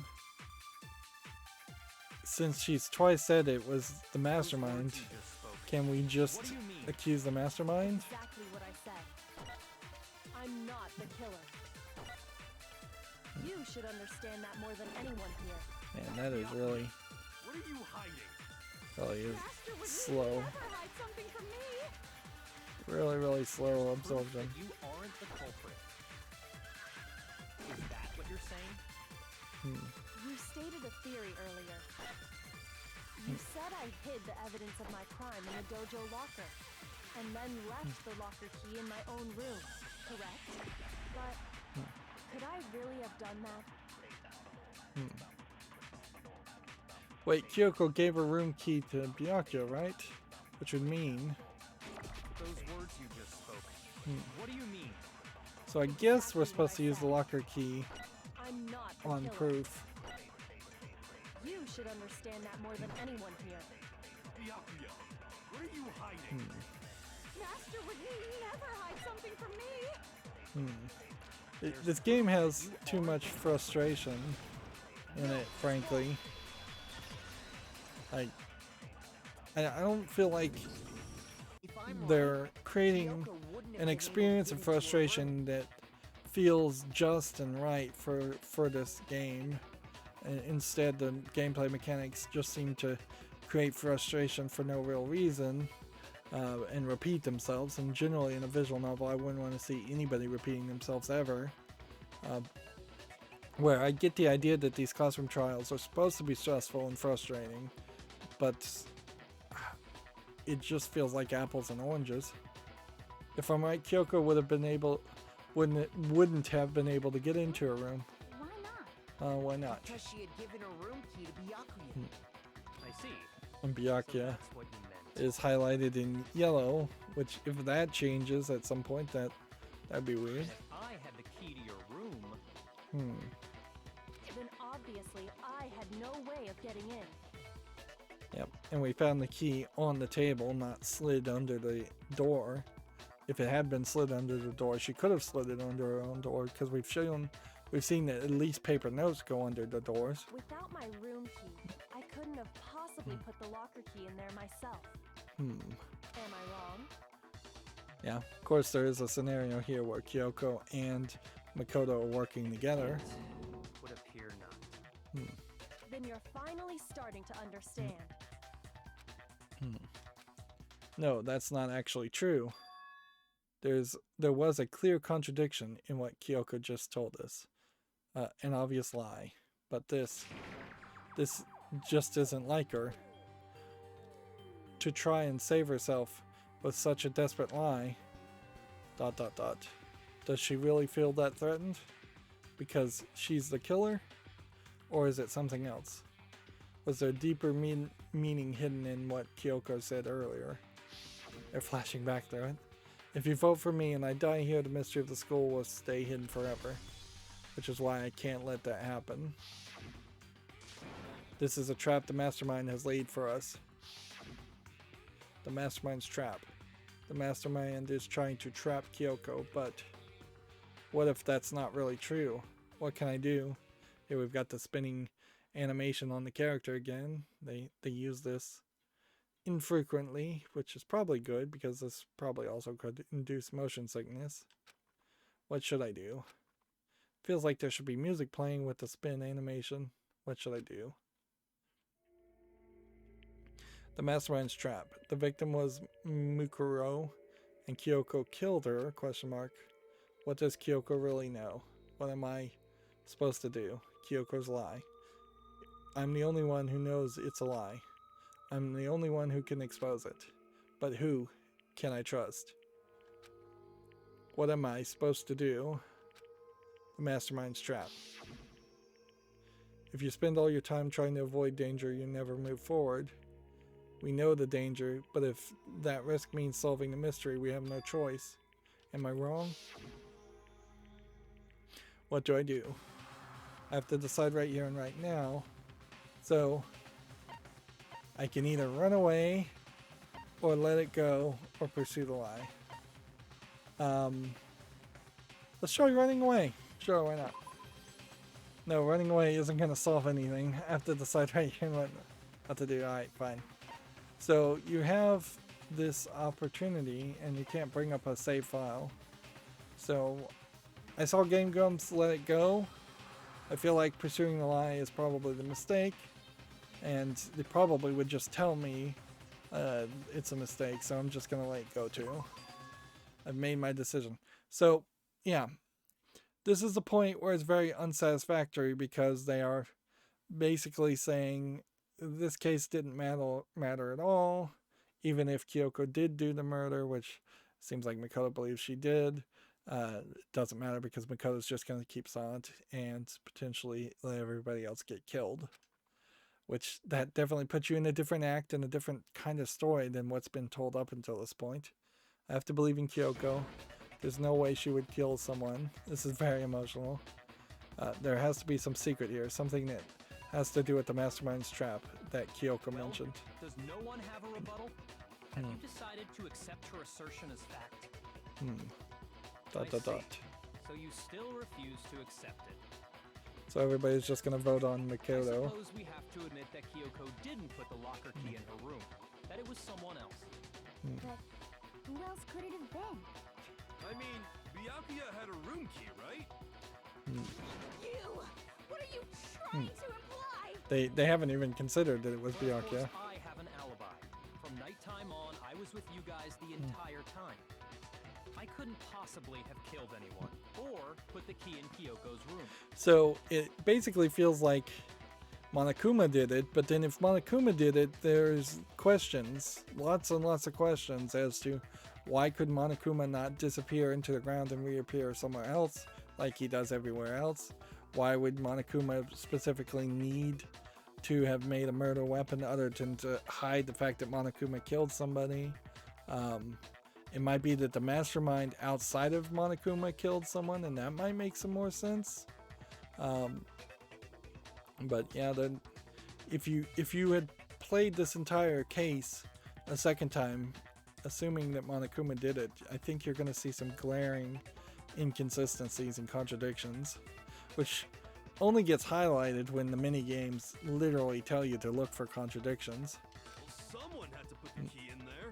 Like, Monokuma could easily have appeared and put the key in Kyoko's room. There's only one other possibility I can think of. Someone could have had the key on them, then once they arrived at the scene, pretended to find it there. Yep, all the suspicion Makoto. goes back to I Makoto. don't see any other option. Wait a second. You've got it all wrong. Yep, he's definitely flip-flopping. Let's think about it one more time. There's gotta be a hidden side to this case. I guess he had hoped that people would just keep investigating and something new would be found. Huh? A hidden side? First of all, there's something off about this entire trial. You all see it, don't you? I'm not sure they do. I think they're pretty dumb. Dot dot dot. Mukuro, who we didn't even know Monokuma existed, suddenly shows says up nothing. dead, and then we're thrown yet we into a look at him. trial. And Kyoko even said it's a trap the mastermind set for us. So that's why this has to be. Okay, time's up. Now Monokuma just immediately stops the trial. Huh? which he hasn't done at all before. And again, we're not sure that this is the same Monokuma that we've been dealing with. Time's up. Class trials all over. Everyone can stop talking now. What? Time's up? What do you mean time's up? There's no time's up. Since when have we... It's because you were late, so we had to push back the start time.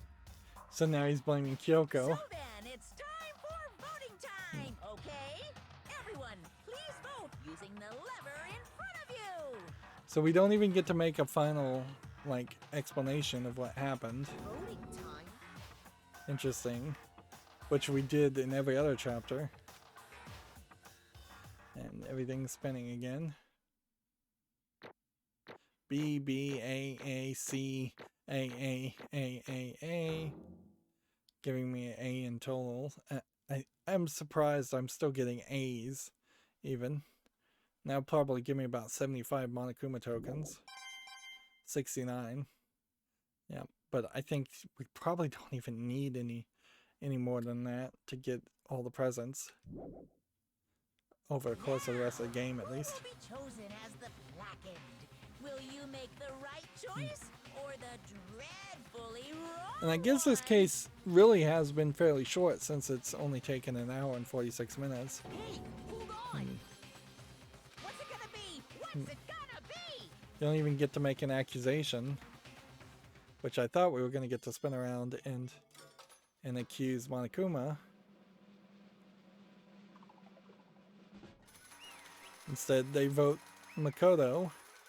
But this obviously is the storyline, and they want Makoto to be found guilty, which really confuses the fact when you failed, you got voted as guilty. And then, specifically, Monokuma said, nope, you were wrong. But now he's saying, yeah, you're right. What? You think I'm the killer? Sorry, man. Sorry. Yeah, sorry. It's all your fault. ... Everyone, you're wrong. You got it wrong. I didn't do it. Yes, indeed. Good job, everyone. What's funny is also Makoto is going to be the first one not to just confess to it after being voted guilty. Good job, everyone. Good job. Yep. Yep, they got it right. No, I know that's not true. None of this makes any sense. The whole trial doesn't make any sense. Hey. It makes perfect sense. It's the same as always. It's just like all the other class trials. I'm gonna end it the same way. It's time for your heart-pounding, positively thrilling punishment. Wait, why do I? ... You can see she's gritting her teeth, which is funny because this face I don't think has been used in the game up until this point. Kyoko. I don't expect you to forgive me. I know this is all my fault. Kyoko. Let's give it everything we've got. It's punishment time. So you are the ultimate unlucky student, as it seems. And so you don't confess. And now they're going to kill you in some way. Although thematically killing you makes less sense. So here we can see he's sweating. And they've got him sitting at a desk in the school on a conveyor belt that is slowly moving to a smashing piece of metal. And Monokuma is on wheels teaching still. So he's gonna just die as a student.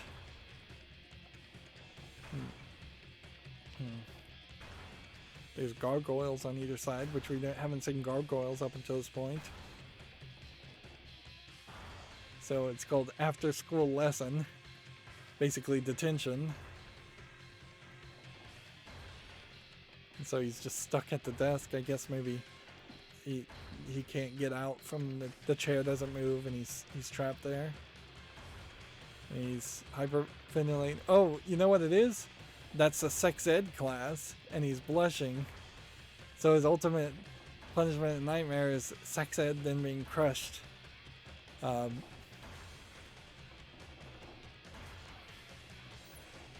then Alter Ego shows up and stops the crusher. So yeah, this would be a very weird point where the story would have ended. And then it opens a place and drops him downward. And down he goes. Falling far enough to probably die from impact anyways. Yeah, and this was the weird point at at which I stopped watching Game Grumps. Normally, if I am gonna watch somebody else and just let them spoil a game for me, I don't care enough about the story. But I felt like this was a big enough twist to show that the game is at least going to do something different and wrap itself up, versus potentially just having 3 more court cases and then ending on a very trite, abrupt ending, or ending on a to be continued point. Although it may very well still feel a lot like a to be continued.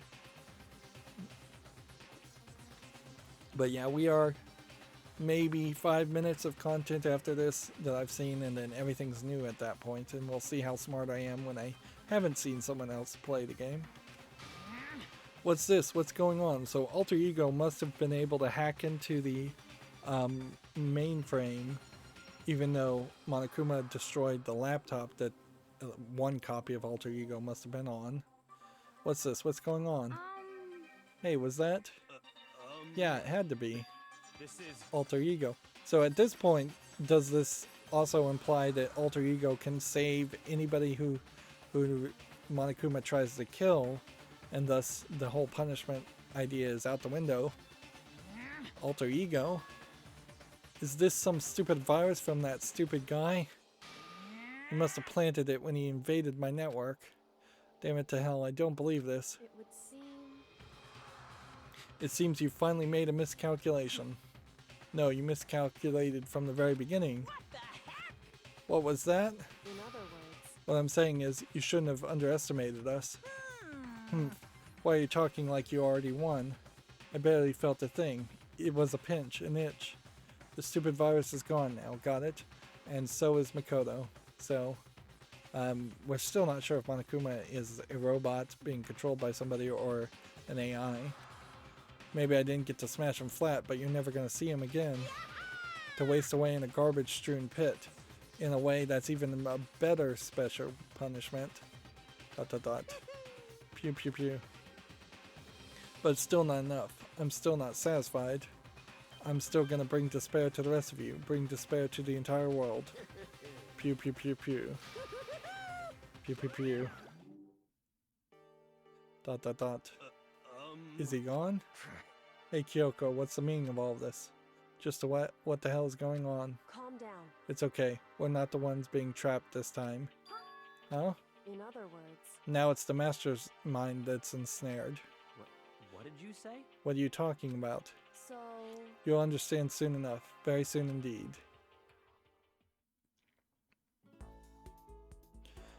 The massive high school towers over all other buildings in a bustling urban area. So we now are kind of flashbacking to the very beginning of the game, when we are well over half the way through the game. It's like a school. It's like the school stands at the center of the entire world. And frankly, they should have probably flashed back to the idea of seeing this image more often than we did. If we now look at it, we can kind of see it looks like there probably is only 2, maybe 3 floors of the dormitory, and then the connecting school seems to have 5 floors that we've seen. Maybe there is a secret 6th floor too. And I guess the thing you could do is you could look at the windows in particular. Let's see, there's 1, 2, 3, 4, 5, 6, 7, maybe 8, maybe 9, maybe 10. Yeah, there could be like 10 floors in the central tower there. Yeah, that's weird. But this really isn't telling us anything new per se, other than a lot of the upper parts of the school look very differently designed. It brings in top students from every field imaginable, a government-funded school of privilege. They say if you come here and manage to graduate, you'll be set for life. So it's basically implying that you just start getting a new game plus at this point, and you have to start over. With hundreds of years of tradition, it sends the cream of the crop into the workforce every year. It was built to raise hope in the nation's future, which makes Hope Peak a pretty fitting name. The little Monokuma symbol also is there, and it has played no role in the story. There are two things you need to attend this school. One, you have to already be attending high school. Two, you have to be the very best at what you do. No ordinary student could enroll here. The only way is if you were scouted by the school itself. Yeah.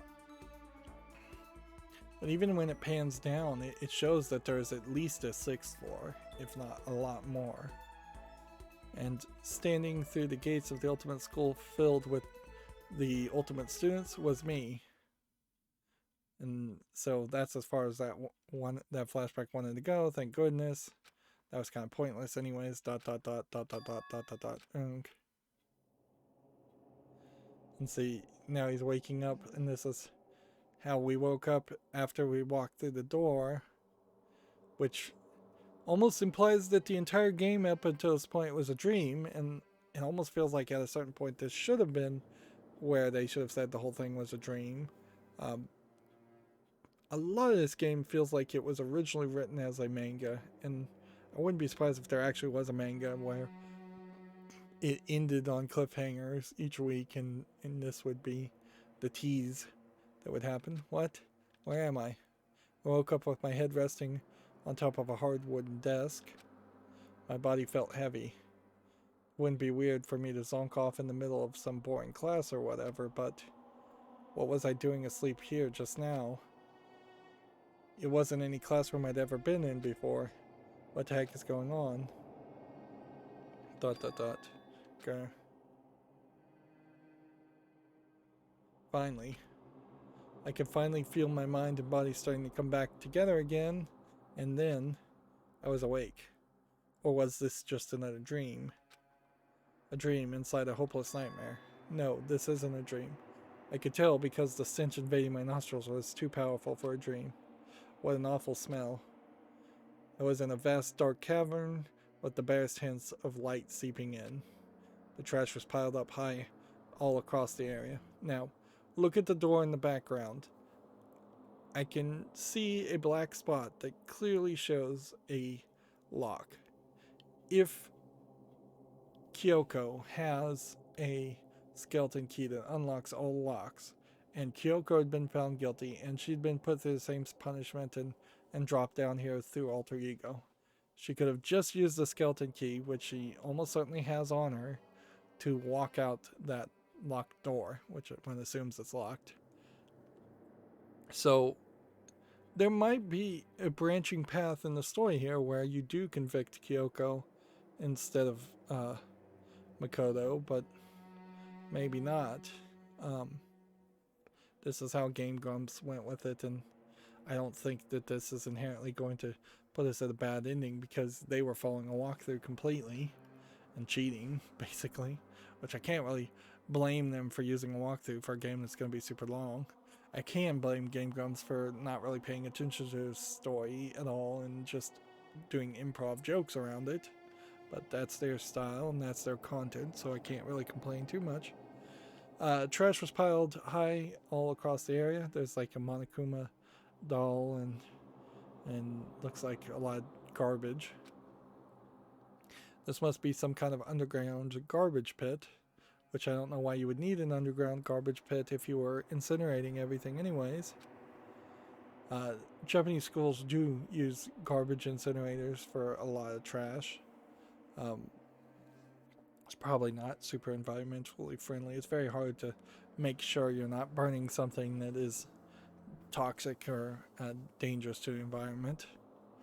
Mostly the only things you should burn if you're needing to burn any trash, which often you don't need to ever do that, should be just limbs, trees, leaves, things like that that were natural in the first place. and have no plastic or oil-based elements in them or chemicals in them.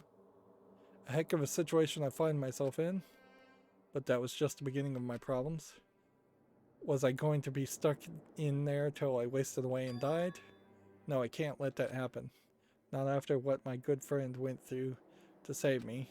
I remember all too well what had happened. Alter ego saved me, so that's the good friend he's talking about. And he used up the last bit of his strength to do it. So I can't give up now, for myself and for my friend. Now, interestingly here, alter ego probably wasn't plugged into the network when the last person before alter ego himself was killed, because case 4 was, I believe, Sakura's suicide, and then case 3 would have been Celeste, and there's really no reason why Celeste alter ego would have saved Celeste, since she actually did murder people. So there is no contradiction there. It's just the story's been going so incredibly long, it's easy to potentially misremember what happened. Feels like there should just be a journal system, something more than a transcript. For myself and for my friend, and with that, my pursuit of survival began. First was to start looking for a way out of there. Alright, so we have a very tall pit. We have what looks like a couple of actual planes or props of planes. You have a tank. Oh, a lot of this is just garbage that Monokuma used in the punishment dioramas. Right. This is a desk. It's probably the one that fell down here with me. Also, take note that these desks are just standard normal metal desks that you would see in any school in the West or Japan, so it is weird that all the Hope's Peak desks are solid wood. Maybe that's fancy and more expensive, but seems weird. This is a rocket and a tank.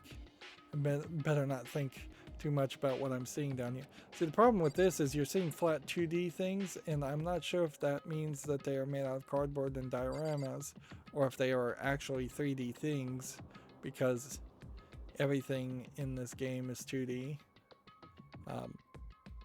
If that is the case, then we have a scenario where Monokuma does have just rockets and tanks, which might be an indication of something.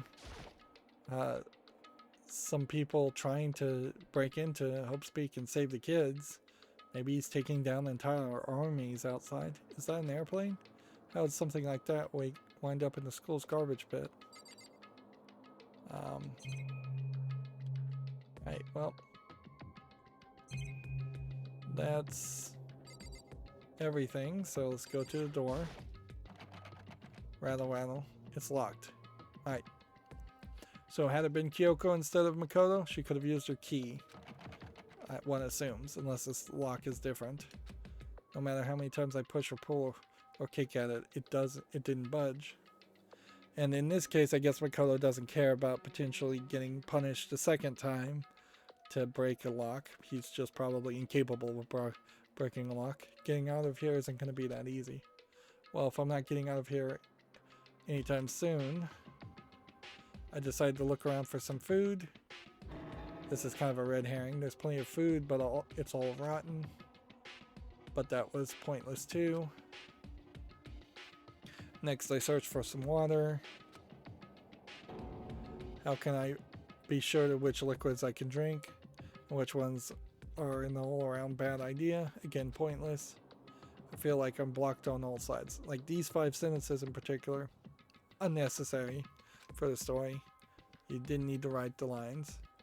But that's still not enough reason to give up because I'm still alive. I guess the idea you're trying to emphasize here is that Makoto's not giving up and giving into despair. As long as I'm alive, I'll never give up. That is a very Japanese mentality. It's like, never give up. Keep on trying, no matter the hardships. Which that is something that is also heavily promoted in Western mentalities too, is to never give up and always try. And I'd say 95% of the time, that's a good message to send, but there is actually a lot of value in giving up. Like, particularly as someone who has thought of computer programs and projects, there's a lot of like makerspace type projects I've started and then thought, no, I should give up on this. This is too complicated. It's too overreaching. The goals are too big. I should scale it down at the very least. There's a lot of programs that I've gotten much better about investigating whether a program already exists or whether there's a real demand for it before I just go out and make a program that very possibly nobody cares to use. And heck, even in like home maintenance and repair, there's a lot of projects that I would potentially have thought about doing in my youth, and now I realize are the kinds of things you should give up on and not bother to try because they're so potentially expensive or difficult. After making that proud declaration, the next thing I decided to do was go to sleep. My sleep was deep and uninterrupted. It'd be interesting if we got a Monokuma theater. That was the only way to preserve what little strength I had left after not being able to eat or drink. Like, in a weird way, we have this running timeline with this game where it seems like multiple days occur, but they specifically seem to say only one day has occurred.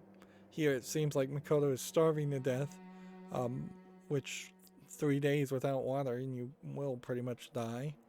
3 days max without water. I can't be sure, but I think at least a full day had to have passed. Alright. And all I did was sleep and sleep. It was like I was waiting for some kind of sign to come falling out of the sky. However, what fell from the sky wasn't a sign, not exactly. Remember, this would be the end of the chapter at this point, and we're just getting more and more story after the class trials. Got a crunch. What the? A strange sound pierced my silent isolation, drawing me awake. As I watched the pile of garbage jostled and formed an odd shape. Did something fall down over there? Something fell from up above. What could it have been? Alright, well, we have a new pile of garbage bags, which I'm not sure if in Japan if the blue versus black versus green mean anything. It probably doesn't, considering how they all ended up in the same place. Did a giant piece of trash just fall down here? I carefully stretched my hand out toward it, whatever it was that had tumbled down here with me. Just a second. Giant piece of trash, rude. And of course that's Kyoko. Before she even emerged from the pile of garbage, I knew who it was. It smells awful. This place smells awful. She also has some cup. I don't know what that's supposed to say. I would say cup noodle, but that's not what the letters say. It's like C-U-P and then K-U-S or K-U-B-T. I have no idea what that second word's supposed to be. And then she has like kind of ramen on her hair, which I suppose this is supposed to be comedy. Weird point to have comedy, but this game is kind of consistent about putting weird gags at the wrong point, and maybe in Japanese that makes their comedic timing makes more sense than to them, but yeah, it just seems like it's flow breaking. Kyoko, you look like you're doing better than I expected. What are you doing here? Isn't it obvious? I'm here to help you. I'm glad to hear that, Kyoko. You've got a bit of garbage in your hair. So I wonder if the idea was that she jumped down the garbage chute to get here, or if she specifically threw bags of garbage to cushion her landing. It probably would really suck for her if she had jumped down here and broken her neck, or jumped down here and found that Makoto had broken his neck. ... She gave her head a quick, sharp shake to get rid of the trash, then faced me again. Hey, And see, you have that art, but you're never going to get to use that art again, so it would have made a lot of sense if there was a food fight somewhere around chapter 1 or chapter 2 where she ended up with noodles on her hair. Because it would be very weird if we see that scene now and then we don't see it again ever again, or if we see it in less than a couple hours. First, I have something for you. Go ahead and eat it. You can talk once you're finished. So she gives you water and bread. ... Thank you. I snatched the bread and water that she was holding out for me. Within seconds, it was in my mouth and making its way toward my stomach. Woo, that really hit the spot. Now, I've got all the energy I need to keep going. So you still haven't given up, then? Of course not. After all, the fact that I can keep going forward is about all I'm good at. What's weird is it seems like at least a day passed and they didn't move into a final phase to try and take out the headmaster or the mastermind or whoever, Monokuma, unless these are all clones and they literally, Monokuma did kill the original versions of each of the remaining students. But I mean, if you're going to make that argument, then you make the argument that Monokuma could have killed and replaced any of the students at any point. Well, that's not such a bad thing to be good at. Right, well, I suppose we're just supposed to talk to her. But Kyoko, why did you come to rescue me? so To pay a debt. Or no, to atone. Atone. you... During the trial, even though you knew I was lying, you didn't say anything. So maybe she wouldn't have bothered to come and save you if you hadn't, if you'd spoken up. But also, if you'd spoken up, then she would have been down here, and then maybe nobody would have saved her. I'm not sure she needed saving, though, because she has the skeleton key. So you knew that I knew. Indeed. But even though I knew, I did nothing to help you. I abandoned you. Don't say that. You didn't abandon me. No, that's exactly what I did. I abandoned you in order to save my own life. You were trying to save me, and I couldn't bring myself to do the same for you. However... But listen. Not that I'm trying to make excuses, but there's a reason that I had to survive. Alright? We gotta react to everything. Why did you have to survive? It's true. I'll tell you. I'll tell you everything. So finally we get to some of the backstory around Kyoko. The reason I had to survive In other words... is so that I can do what I came to this school to do. Highlighted in yellow. What? I made up my mind to come to Hope's Peak Academy for one very important reason. React. So you have some reason to come to Hope's Peak? Indeed. That's right. At least I did once. Until recently I'd forgotten what it was. You've forgotten, but that's... I have no memory of what my purpose was. No memory? That's impossible. Amnesia? ... Then it is really true? Then is it really true? You lost your memory? Makoto. Do you remember Makoto? Do you remember the first thing that happened to each of us when we arrived at this school? The first thing? You're talking about when we fainted, right? I fainted, and when I woke up, I was trapped here. That's right. I fainted too, and when I woke up, I noticed a strange feeling of separation within myself, a disconnect. Would seem... Thinking back on it now, at that point, my memory was gone. At that time, I'd forgotten. I couldn't remember why I'd come to this school, and I couldn't remember what my ultimate ability was. But what would make you forget all that? Hey. Strange, isn't it? It's hard to imagine it happened by chance. It seems much too convenient. It would be interesting if it turned out whoever the ultimate despair is, if there is an ultimate despair, does have some kind of magic powers to make people forget instead of science. Although I think we are probably going down the science route more than the magic route. Are you saying you think you lost your memory because... Indeed. I don't think I'm positive it was the work of the mastermind. They stole my memory. But why would they want to do that? There's only one reason I can come up with. Because of my purpose and my ability. Somehow, they would interfere with the mastermind's plan. So the mastermind just stole them from you? However, And it could also mean somehow my memories may be connected to the mystery of the skull and the mastermind. Be funny if it turned out she was the headmaster of the school. Like, you would almost think that would be the case, that there would be the ultimate teacher or the ultimate headmaster that would replace old headmasters and be very young. Which is why I have to get them back. Which maybe that's in the biolab. That's why I've been investigating things by myself this whole time. But if what you say is true, why didn't you ask the rest of us to help you? why is that? If I did that and we'd all worked as one, the mastermind would have noticed right away. Plus, there's always a chance that the mastermind is actually one of us. What? Correct. Yeah, I could believe Byakuya is still the mastermind.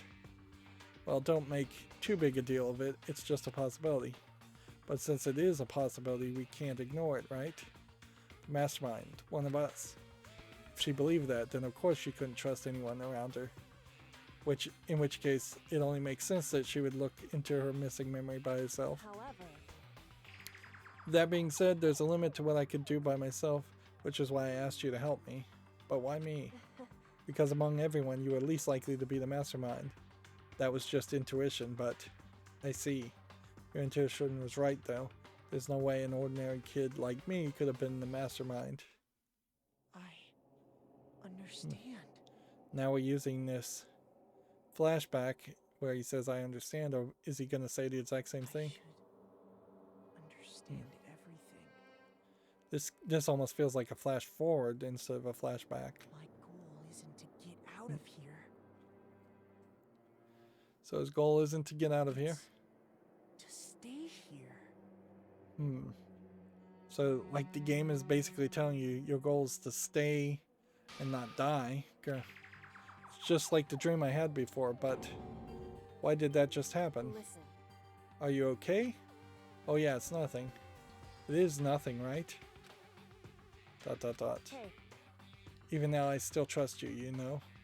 So, yeah, it kind of feels like psychically a alternate reality version or a future version of Makoto is trying to communicate with the old version, or Makoto is seeing his own future. Even now I still trust you, you know? It's just I'm not used to relying on others. correct. I know I never asked for your help the right way, so I understand if you're not convinced. Honestly, I was convinced. I think that's just her personality. Right, well, are we supposed to have another conversation with her? So you said you had a reason for doing all the investigation on your own.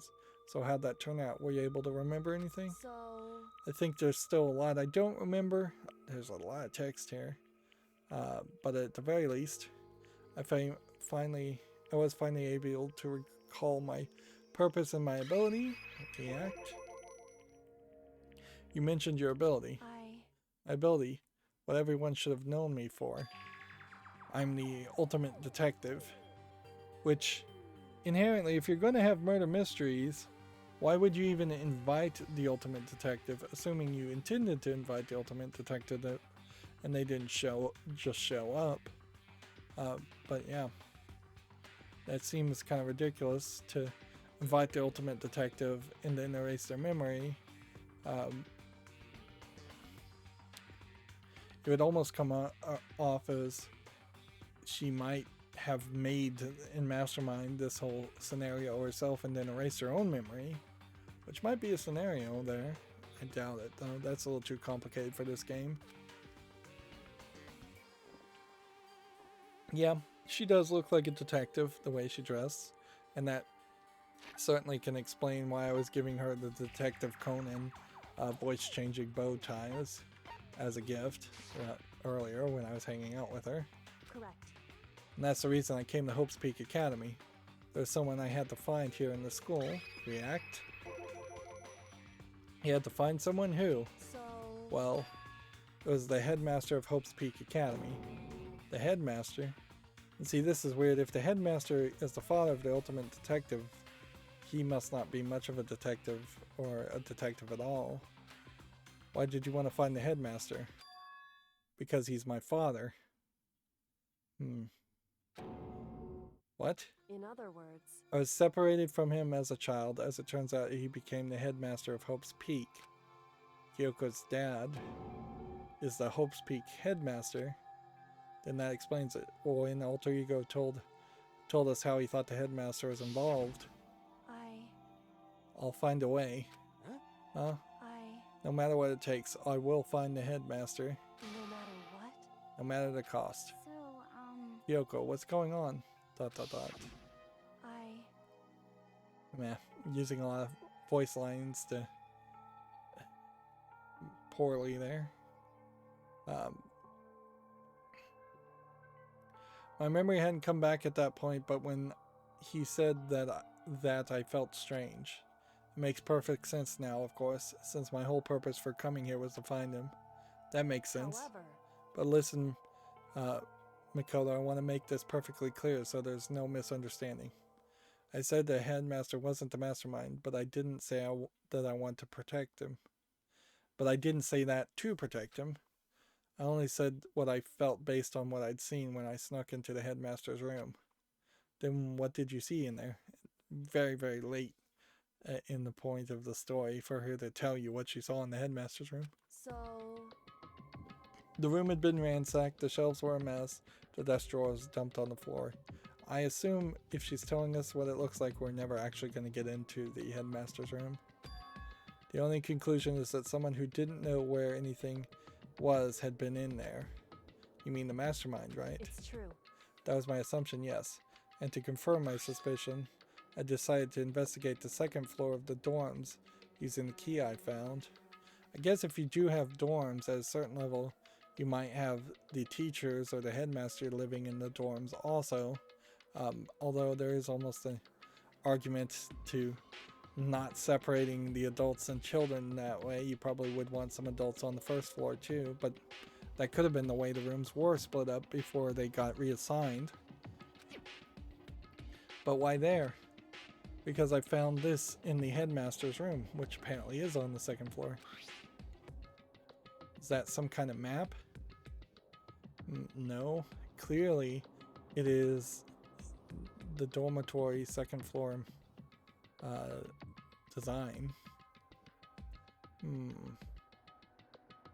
Looks like there might be something in the top right corner there. Indeed. It's the layout of the entirety of Hope's Peak Academy. I found it in the headmaster's room along with Mukuro's profile and that key. The map showed that the second floor was home to a number of rooms meant for faculty use. Some of the staff must have stayed overnight from time to time. I figured the headmaster would have some kind of private room there. I assumed that if that were true, the room would likely hold more clues, so I went to check. Correct. And that's when I finally remembered. I remembered that my purpose was to find the owner of that room. So you went there to see the headmaster really did have a private room there. However, But once I got there, I noticed that the second floor dorms didn't have any cameras or monitors. We gotta react. So what was it like? That part of the school, I mean. It's hard to describe. All I can say is, the moment I saw it, I realized, yeah, I know using that I voice line way too often. And maybe in Japanese that sounds better, but frankly it's weird to say the least. Whatever's going on in this school is more horrific than we'd ever imagined. What do you mean? so And so is not much better. I can't explain it, you need to see it for yourself, and I'm sure you'll get your chance soon enough. Sounds like it must be important. And really ominous. Alright, well. Do we have more conversation? 3 However. conversations? Well, we've already reacted to that. Which is why I had no idea what's going on in the rest of the building. Let's react to that. It has to do with Mukuro Ikasaba, doesn't it? however, Just to be perfectly clear, I didn't kill her. And I know it wasn't you either. I know you're right, but that just means everyone but you and me had an alibi. So then who did kill her? Anyway, What I can say for sure is that the mastermind is directly involved. To begin with, the point of the class trial of Mukuro Ikasawa was to get me killed. Get you killed. indeed. I stole the key and disappeared. In retaliation, they wanted to draw me out and eliminate me. That was the point of the class trial. It was. The mastermind knew they couldn't interfere directly. You mean because of the school regulations? That's right. Exactly. With minimal restrictions, you're free to explore Hope's Peak Academy at your discretion. In other words, The mastermind is adamant about following the rules. With the rule in place, they couldn't step in. Since they couldn't kill me themselves, they tried to use the class trial to do it. The mastermind couldn't step in because of the rules. That makes it sound like the mastermind themselves is somehow bound by the school regulations. hey, There's one thing that I'd like to point out about the murder of Mukuro Ikasawa. What is that? There was a point where Mukuro may not have become the victim. It could have been you, Makoto. Gotta react to that. This is going longer than I had hoped. I could have been the victim? indeed. You know what I'm talking about, right? Do you mean during the night? I can hear them, you know. The footsteps of the god of death. Interesting. What? I can hear the god of death as he moves. The building naturally draws me into cases just like this. Well, so we are getting into the magical realm. Anyway, Which is exactly what happened with you. I was in the dorms and I had a sudden sense of dread, and I looked down the stairwell and I saw a white shadow crossing the corridor. I gave chase right away. As I followed it, I saw the shadow go into your room. How did it get into the room? Did I not lock the door again? correct. I ran to your room and I saw what was happening. I intervened immediately, of course. However, That wasn't the end of things, of course. I stopped them, but that led to whoever the master assailant was. They ended up dead, correct. and their murder was disguised, and the dojo key wound up in my room. It has to be work of the mastermind in an attempt to use the class trial to eliminate me. So all this would mean whoever killed Mukuro is also the mastermind, right? Indeed. I don't have conclusive evidence, but that's what I think. But that's really bad if true. It means the mastermind can kill whoever they want if they feel like it. Wait, but doesn't that create another contradiction? It certainly does, because at this point, hasn't the mastermind, if they are a student, which is what Monokuma said, hasn't they then graduated at that point and everybody else should have been killed anyways? Yeah. The whole thing doesn't really make sense.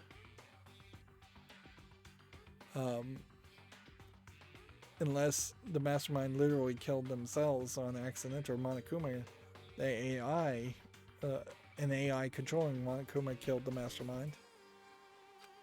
The mastermind wanted to use the class trial to try and kill you because they couldn't interfere, right? That's right, that is a contradiction. And it's not just Mukuro. They needed the class trial to kill me, but seemed ready to kill you in your room. Everything they did is a contradiction. So what is that? What does it all mean? In other words, It means the mastermind is the only one who's been cornered. Huh? Makoto. Just a little more. A little more and I should be able to figure out the mastermind's identity. The identity of the other ultimate despair? The other ultimate despair. There's no doubt that Makuro was the ultimate despair and that she's dead. I'm not sure about that, but I don't think the ultimate despair is just one person. It's not? Indeed. If you think about it, the ultimate despair seems to be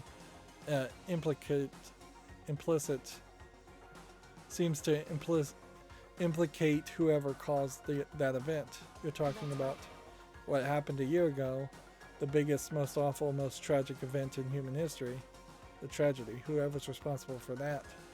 They're the ultimate despair? It seems That despicable group whose only purpose and motivation comes from despair. Then they're, make no mistake, they're the root of all the evil that has forced us to go through this. That is the ultimate despair. And that is our real enemy. So, 100-mile dash, pain of a junk food junkie, the end. And we are still at 6 students. Oh, we're back to 6 students. To be continued. Now we have a Dream Island rocket present, which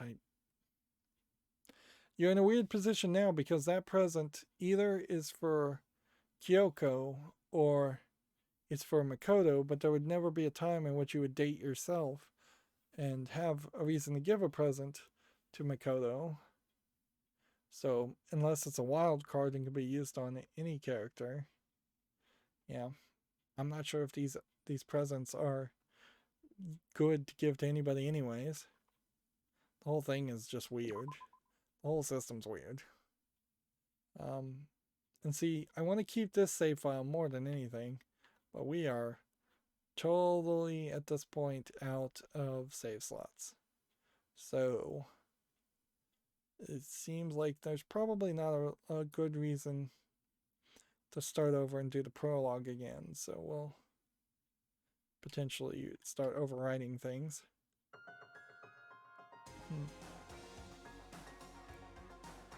And I imagine